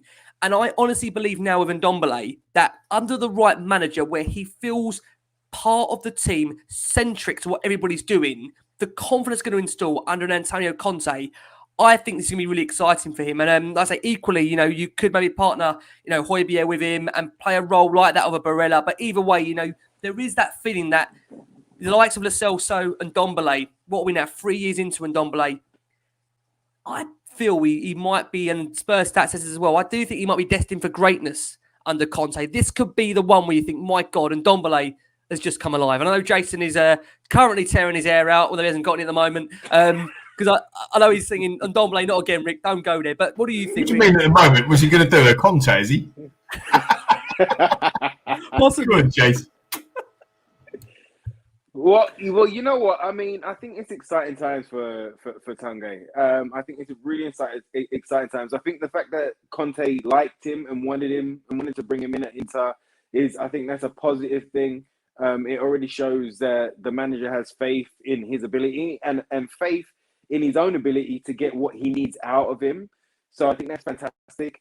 There's, I love Ndombele. I think that he could be a midfield destroyer, mate. He could destroy this league with the ability that he has in both feet. But the reports that we heard since he has signed has been indifferent. So when Poch signed him, the double training sessions that knocked him for 6. Now, coming from the French league and coming from the team that he came from, they wasn't used to that. He wasn't used to it.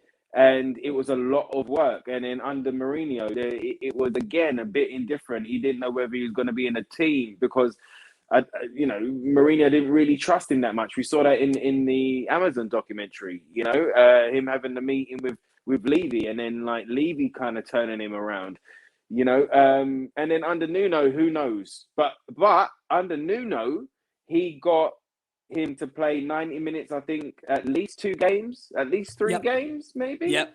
I think So, you're right. Yeah, 3 I games. mean, Yep. so- We're talking like an achievement, though. This is the worrying thing.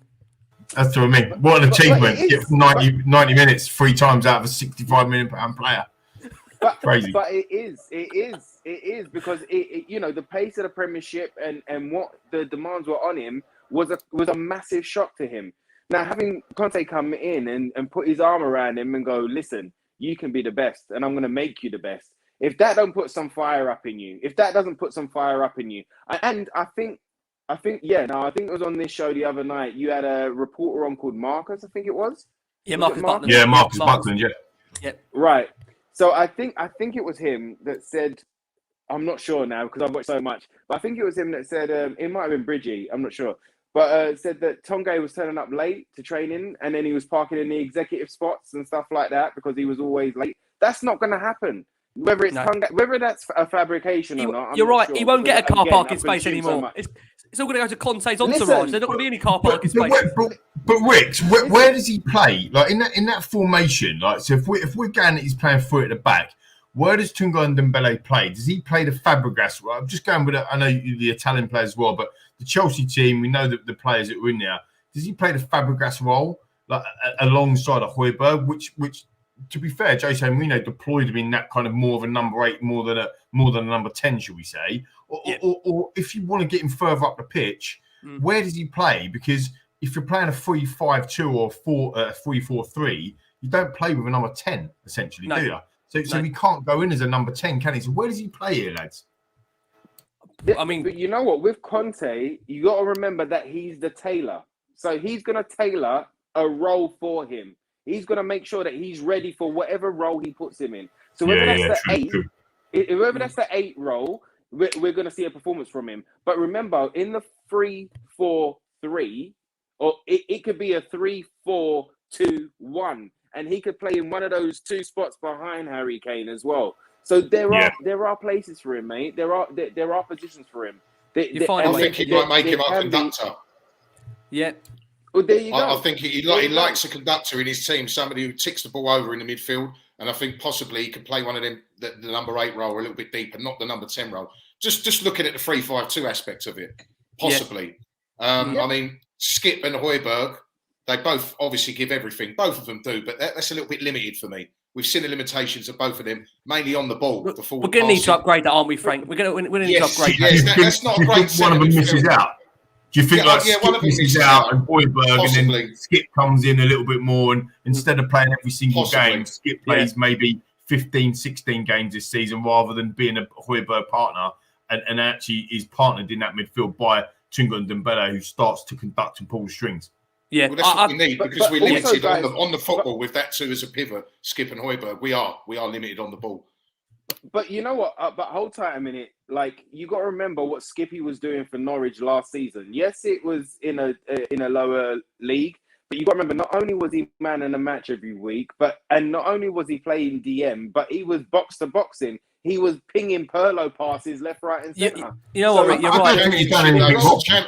Come on, the Championship is levels away from the Prem. To do it week in, week out. I don't think Skippy's done anything wrong either in the Tottenham shirt this season. No, he hasn't. He hasn't. But is he going to? Does Oliver Skip walk into any of the other the top 6 in the league at the moment? Not at the moment. Not the top. Definitely not the top 4. Does he get into their teams? No, he doesn't. And as much as I love him, he doesn't. But he's growing, Frank. He's growing, and especially up until January, this boy is growing. All he was doing was trying to follow the instructions of his manager, which was Nuno.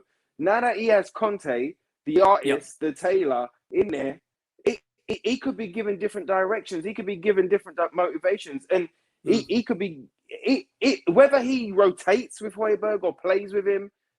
If he's allowed to express himself and feel free to express himself, we don't know what type of player we've got there.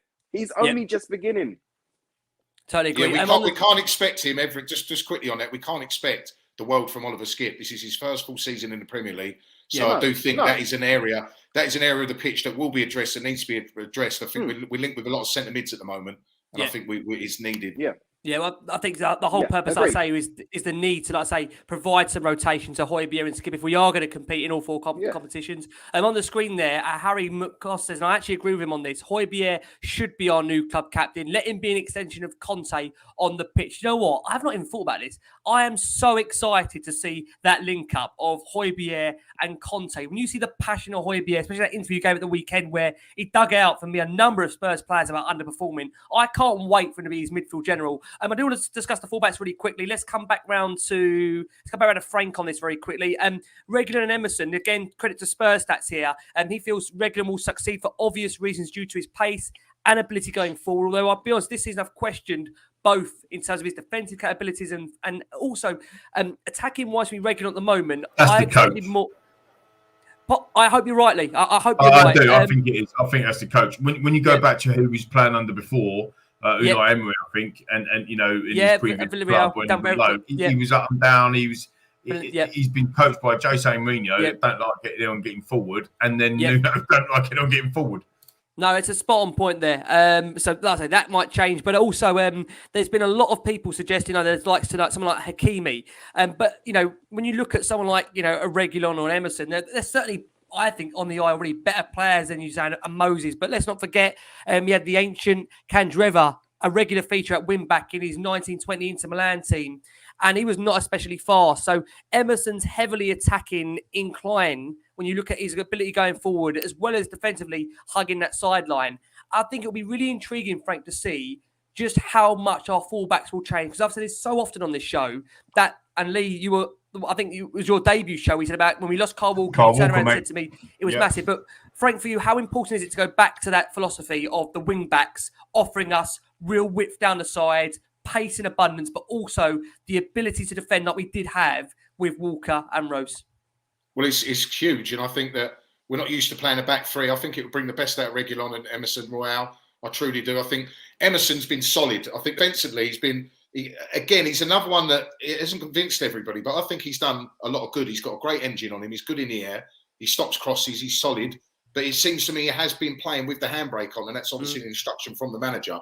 Hesitant to cross and get down the byline, because when he does get in those positions, we've seen he can whip a ball in. So I think there'll be progress for both of them. There's another dynamic as well, which I saw somebody say earlier on Twitter, which is a possibility. What happens to Lucas Moura? Does he turn Lucas Moura into a right-sided wing-back to compete with Emerson, or does he use him up front? Well, it's true. It's intriguing because he's almost like a Moses in the sense that he was a winger, wasn't he, Victor Moses? I think Lucas Moura was a better winger than Victor Moses. Boundless energy. He's like a Duracell bunny, Lucas. He does not stop running. He's got a great leap on him as well. Defensively, he wins a lot in the air. So possibly there could be a slight position change for him. Again, I'm guessing. I'm just speculating. But yeah, I think the wing backs are key for us in this formation, and I think we'll see a better Reguilón as well. I think there's a lot more to come from Reguilón. I don't think he's been consistently good. He's had consistent spells in his period at Spurs, but I don't think he's had a whole. No, he hasn't. Last season he was sort of up and down a bit. This season we've seen the best of him. We've seen the worst of him. We need him to find some consistency, and I think a super coach like Antonio Conte could be the guy to install that in him. Oh, man, totally agree. Lee, let's come around to you.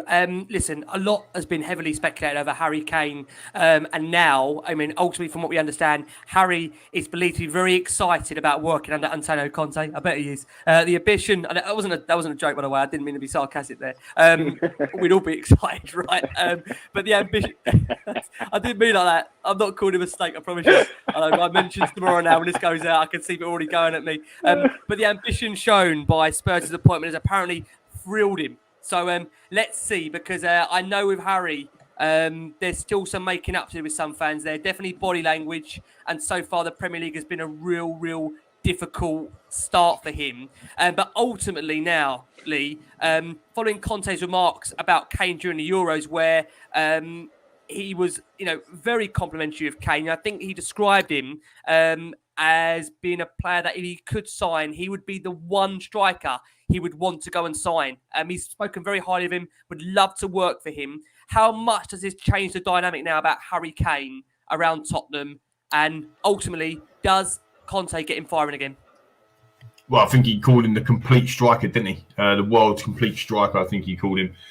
I think it changes it. I think it changes the dynamic completely. I think it was on. We've done so many shows, I can't remember which one it was, but it was either yesterday or the one the other day on BBC.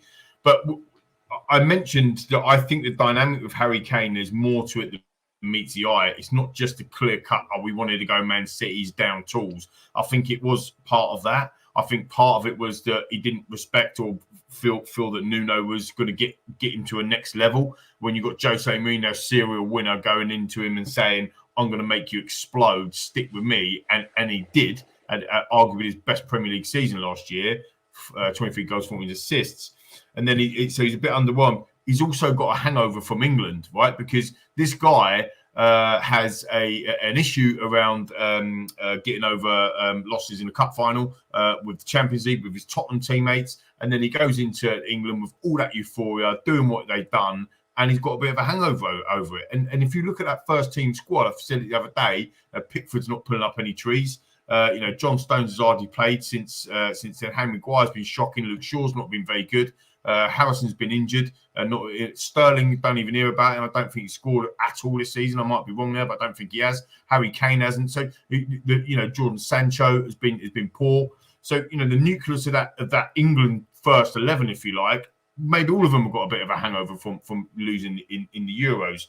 So I think Conte's appointment specifically for Harry Kane, and by the way, this goes for all players, but specifically with Harry Kane, is absolutely massive. And I'll go, I think, I can't remember the person, I think it was Mario, might have been Mario earlier, that said, does this change with Harry Kane? Absolutely changes the dynamic with Harry Kane. I think now he starts to think, actually, can I stay here longer term and get the records that I want to do? And actually, can we go and compete again for big prizes? And that's what Antonio Conte brings to the table. Before we offer it out to the boys on Kane, I just want to go back quickly to the wing backs, because we literally said yesterday we need the horse whisperer. We need the wing back whisperer, as you used to call him, or the fullback whisperer. Fullback whisperer, And actually, I think and kind of Antonio Conte has probably proved that with the Moses thing. Look at Chelsea at the moment. Look at the system that they're playing, and look at Kellen. Look at the system Chelsea are playing: 3 at the back, 2 wing backs. Who's scoring goals at the moment for Chelsea? Chilwell, left wing back. Reece, right wing back. I mean, Reece scored two outstanding goals the other day from wing back positions, getting up, getting high, and doing exactly what Frank and Rich you've just talked about from a wing back perspective. And that's what maybe Emerson. I can't believe, Frank, you said that. I've written it on my pad. Lucas is a wing back ? I can't believe you talked about that. So there's some major options. Bergwijn as well. Adrian, I think, said it a minute ago. Sessegnon, the forgotten man as well. Forgotten man. These players. Yeah, friend of the show as well, Michael. He WhatsApped me earlier and said about that. What about Sessegnon? So there is some options there if you can get a tune out of these players. But back on Kane, no doubt in my mind that is going to be. If it takes 10% of what we're feeling tonight and gives it to Kane, he's going to go and be the top Premier League goal scorer, because that's how good he is. Yeah, no, I agree. Interestingly, with Kane, when you look at the numbers in which you look at what he had before Conte, he had Costa, who boasted 20 goals, 8 assists in one season. Lukaku had 24 goals, 10 assists, both domestic figures. I want to be able to say I think Kane is superior to both those players. Coming over to you, Rick. So, bar the trophies, his numbers alone, they could be scary under Conte if this goes right. Do you agree? Yeah, absolutely. And I think he's going to agree too. I think Lee had a great point there in saying, like, not only did Kane have a heartbreak after, the Euros, and, Mourinho getting fired 5-6 days before a cup final, all of these things, and missing out on Man City. But he came back and Nuno was like, yeah, Harry, play left wing. Do you know what I mean? Do you know what I mean? Like, Conte is not going to do that. No. Conte's not going to do that. He's going to get the best out of him. If Mourinho said in that documentary, I'm going to make you, I'm going to make you, you're here, but I'm going to take you here. What is Conte going to do for this boy? Do you know what I mean? No, I agree. And he demands it, bruv. He's not asking. Conte's not asking for it. He demands it. Yeah. Not only from It's a Harry, minimum because requirement. Minimum requirement. minimum Effort, commitment, minimum. desire, hunger. Yep. To be a make or break fight, for lots of these aggression. players, won't it? You know what? You're right, Frank. You know, Yeah. a lot of the, there'll be some here. It's the great thing about this appointment. And, and Rick, please carry on if you want to hear on this point. I think there'll be some, as you say there, Frank, that just won't be up for this. They're not going to be. They will not be up for being able to be under a manager like this. That is, or they can't. Or they can't. There is a difference. There's the want. I want to go and win X Factor, but I can't sing a note. So I want to do it, but I can't. Do you know what I mean? There's players in this squad that can't do the levels that he is going to demand. And we're going to find that out probably within the first week. We're going to find out who them players are. And I challenge the players. And then I love Tottenham players that put on a Tottenham shirt, have the badge on them. Absolutely, you're privileged to play for a wonderful football club, and I love you for doing so. But challenge yourselves. Get outside your comfort zone and go again. Do you want to be better than what you was last year? Do you want to improve? Do you want to get better as a person, as a player, as an individual? Because inside your comfort zone, you learn diddly squat. People just swanning around, walking around like on the pitch. I don't care. I ain't interested. I'll pick up my wages. Do one. We're not interested. Go and challenge yourselves. Have some personal pride. When you put that shirt on Thursday night, if it's in the Europa Conference League, if it's against Doncaster Rovers, wherever it might be, you put that shirt on and you give 110% and you take yourself outside of your comfort zone and you learn and you get better. And this is what Conte is going to make you do that. But you should be doing that yourselves, in my opinion. Eighth in the Premier League and some of the dross that we've seen is also on you as well as it has been on the previous managers. It shouldn't just be up to, my manager needs to help me. It should be you having some personal driving it, get it driving as well. Totally agree. I totally agree Lee, as well. And they've got to step up or step off, mate.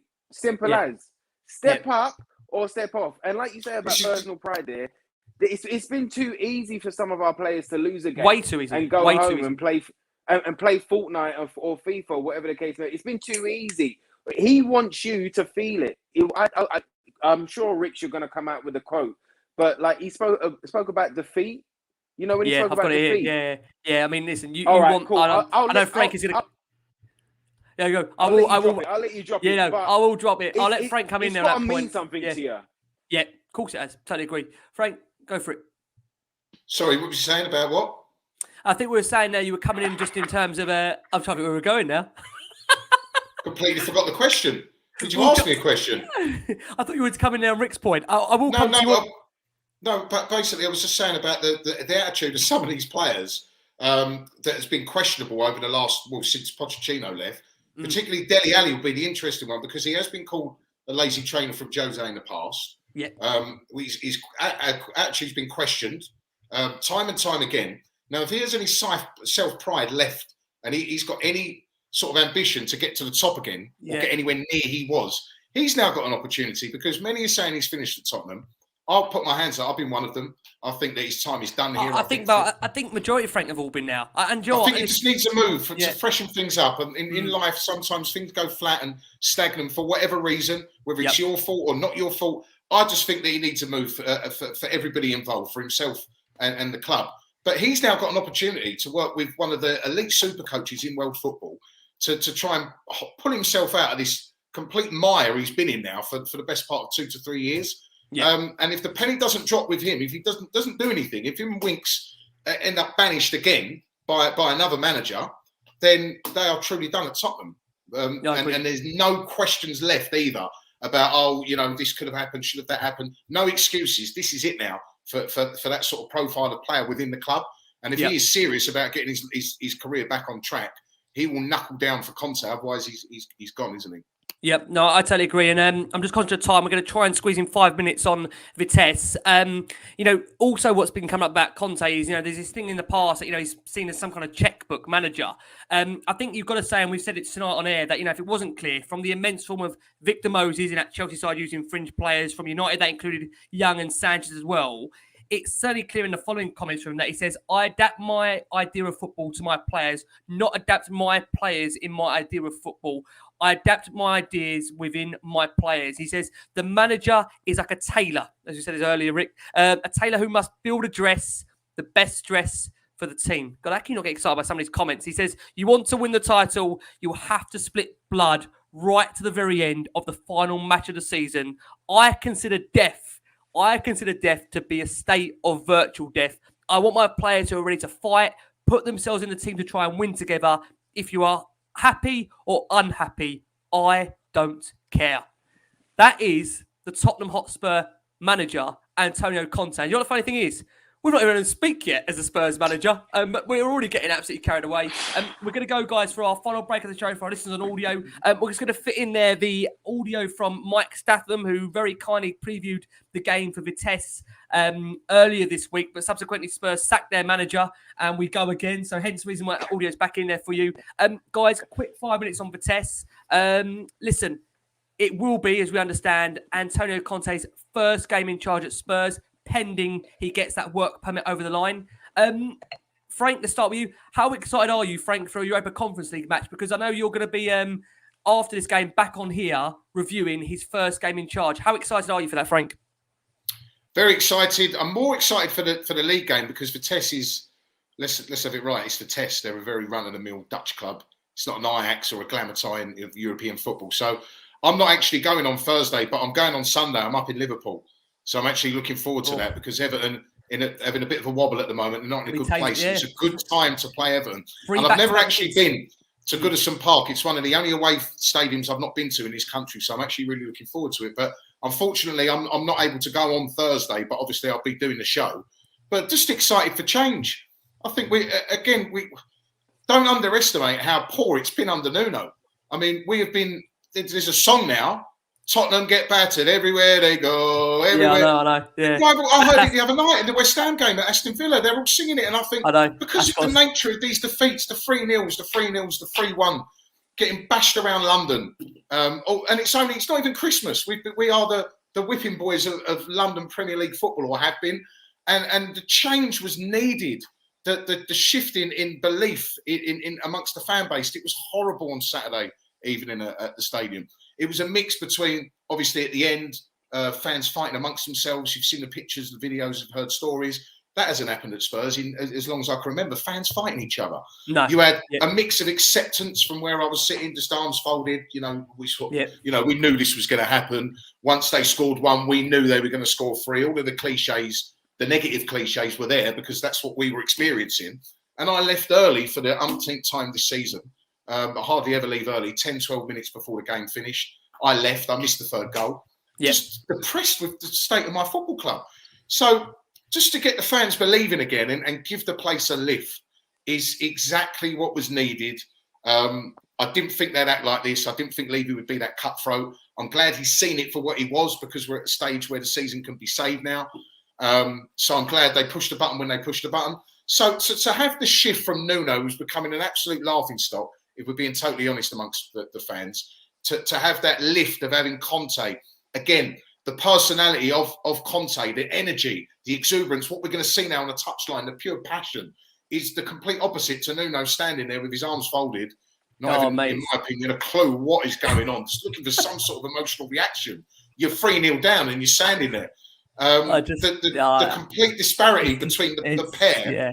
That's what I mean. He didn't know what to do, did he? No, he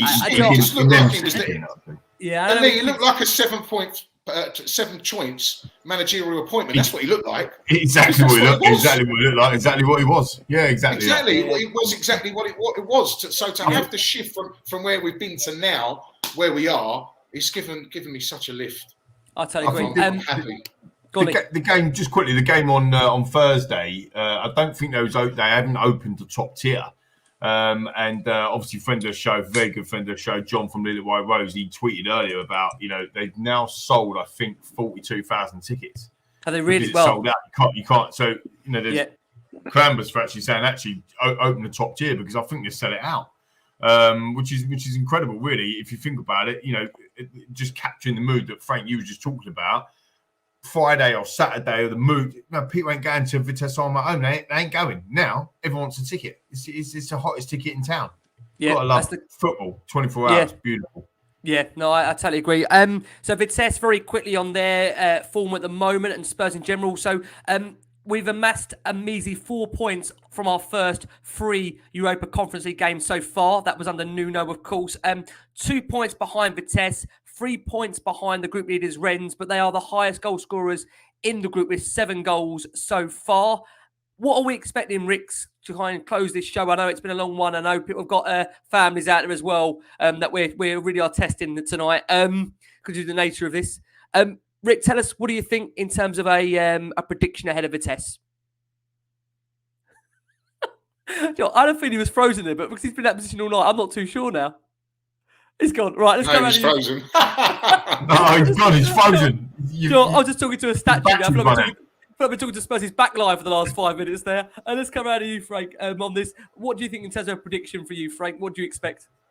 Well, I'm absolutely useless at predicting Spurs recently. I called a 1-0 win against Man United just to try and be positive. I was going to say, mate, we've noticed a couple of times now. Have been horrific, my predictions. But I strongly believe we get a lift off this appointment. I can see us scoring a few goals. We'll probably concede, regardless of Antonio being there. But yeah, 3-1 Spurs sounds about right. I'm confident of the win. I didn't think we'd be saying this at this stage after 3 Europa Conference games, but we actually need a win. We do need a win. So he's going to have to go semi-strong. He's going to have to. He's going to have to go semi-strong. He's going to want to build some momentum and get off to a winning start as well. And Everton's also a hugely important game because of where they are in the league, because of the form they're not in, and the fact that obviously we've been getting bashed up away from home quite often as well. Yeah, no, like you said there, Frank, it is a really important game, and you look at them. They obviously beat us. A 78-minute strike from Maximilian Wittek took all the points for Vitesse. Like I say, in the reverse fixture of this one. And you look at, say, the form table. It'll be interesting to see, as we say, will we see an early already indication of the formation for Antonio Conte, maybe a 3-5-2. There'll be likes of Joe Rodon, Matt Doherty, Dele Alli. They'll also be vying for their opportunities. Rick, now I'm not talking to a statue very quickly. Give us your thoughts of this Vitesse game. Prediction. What have we got in store? Mate, I'll give you a prediction. It's cigar time, bro. Line it up. Is that Conte on the touchline Thursday?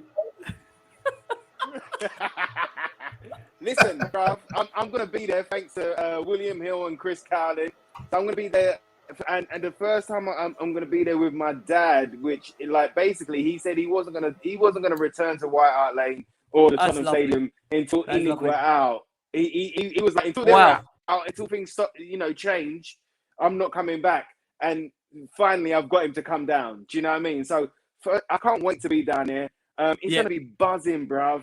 We're going to be up for this cup game. I think Conte's going to use it as an audition, not just like a training session. It's going to be an audition. Do you know what I mean? Like whoever he puts in is going to be like, show me what you got. So show me you can step up to the plate. If not, I'll be seeing you later. So I cannot wait for it. One of my best boys, Darren Hartman, who's been on the show Hartman before. The Hartman. He's coming back on soon. Yeah, man. Loving the Hartman. Yeah, listen, bruv. That passion. Bruv, he's fantastic, right? But he's intellect as well. He's got like a coach's head. But like he's gonna be down there. He's bought tickets for his brother and his dad. Do you know what I mean? Like, so straight away, there's a new energy about us, bro.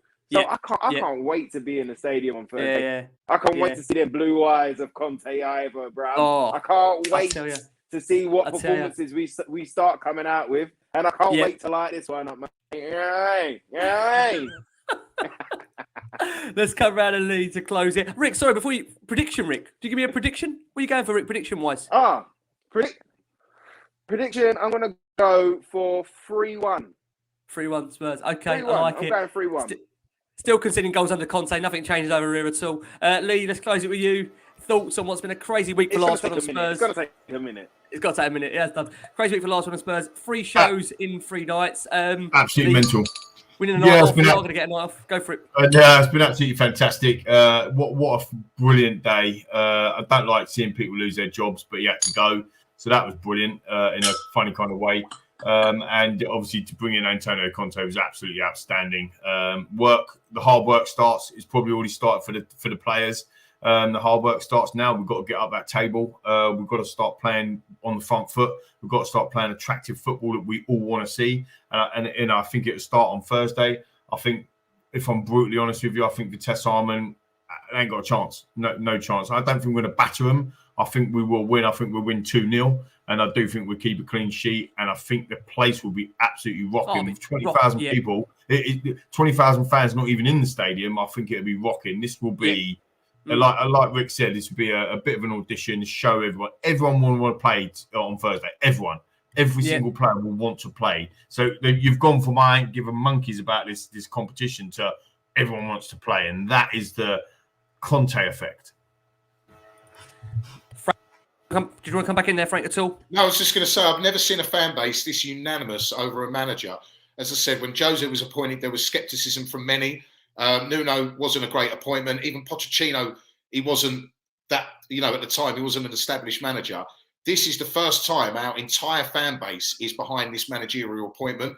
And that is massive in the unity around the club. And I haven't seen it like this before. So hopefully that obviously cultivates it, all these variables are put together and we can but pick up from this season, because it starts again now, and kick on and hopefully have a strong season. Definitely stronger than we were expecting under Nuno. Uncomparable, Frank. Question on the screen there, just a statement. Yes, Lee's got some annual leave coming up for a couple of days. He's back on Sunday as things stand, unless he texts me after this and says to me, Rick, I need a 2-week holiday.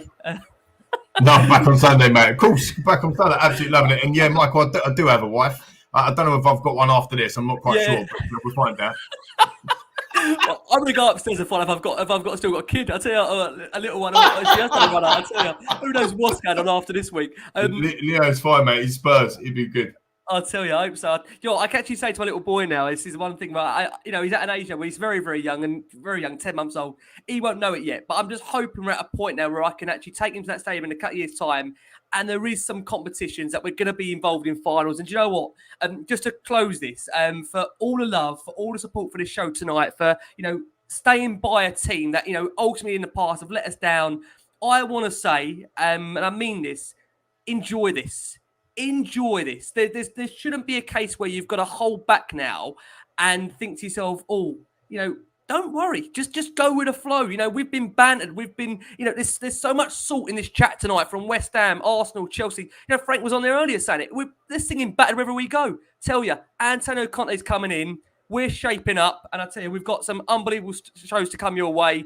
Like I said, Christmas has come early there. Robert Baker, Nicky Wallace showing the love for Last Word On Spurs. Honestly, Mike's come back to you, Lee. You've done 3 evenings and 7 hours, McQueen. He's having a break. Don't worry. He's having a break.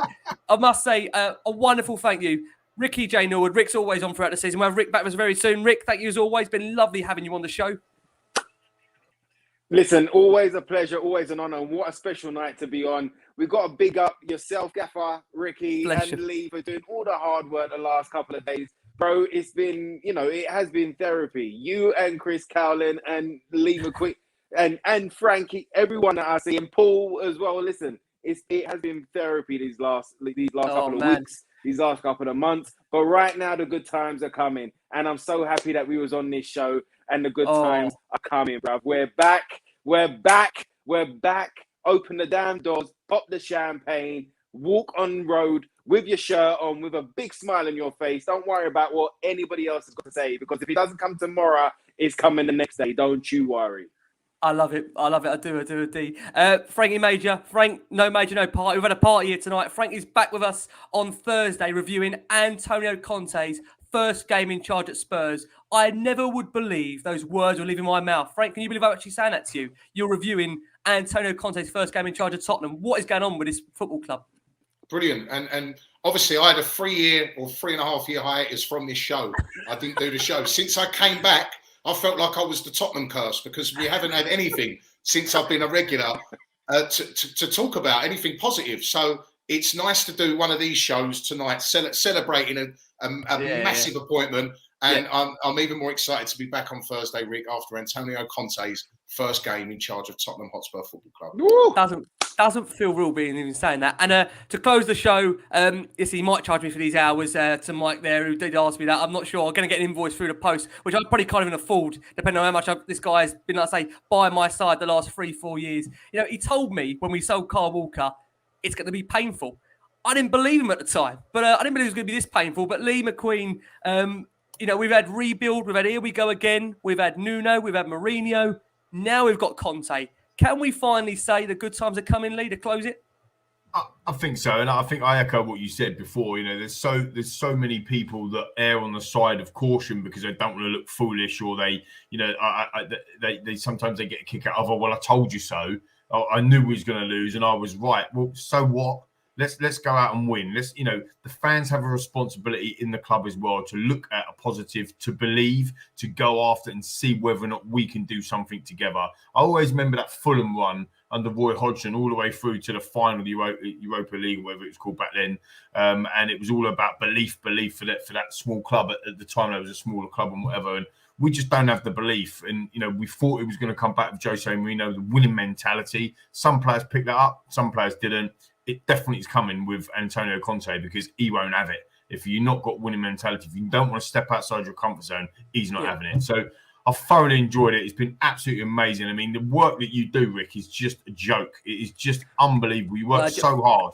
You deserve everything that this channel and all of the plaudits because you work so hard. I mean, Sky Sports News, we've got, you know, BBC, we've got TalkSport. I mean, we're going everywhere, and it is just, it's a joy, and I cannot wait for this crazy train or this crazy Vespa, as we might turn it into the Vespa now, the crazy Vespa to go again for the next 18 months. Yeah, I will play my wife that last bit, Lee, on that parade, just so she understands where this is going. I tried to explain to her today. We know where we're going, Rick. That's the point. We know where we're going. We've got the plan. We know where we're off to. We've got the direction. We've got the magnitude. But trying to explain to Antonio Conte, that's another show. But listen, to Lee, to Rick, to Frank, thank you so much as always. To our watching audience, I think over 1,500 of you at one point, 1,000 still on right now. Guys, enjoy it, breathe, live it. Antonio Conte is the Tottenham Hotspur head coach. We will see you on Thursday night to review his first game in charge. As always, most importantly, keep safe, keep well, and as always, come on you Spurs.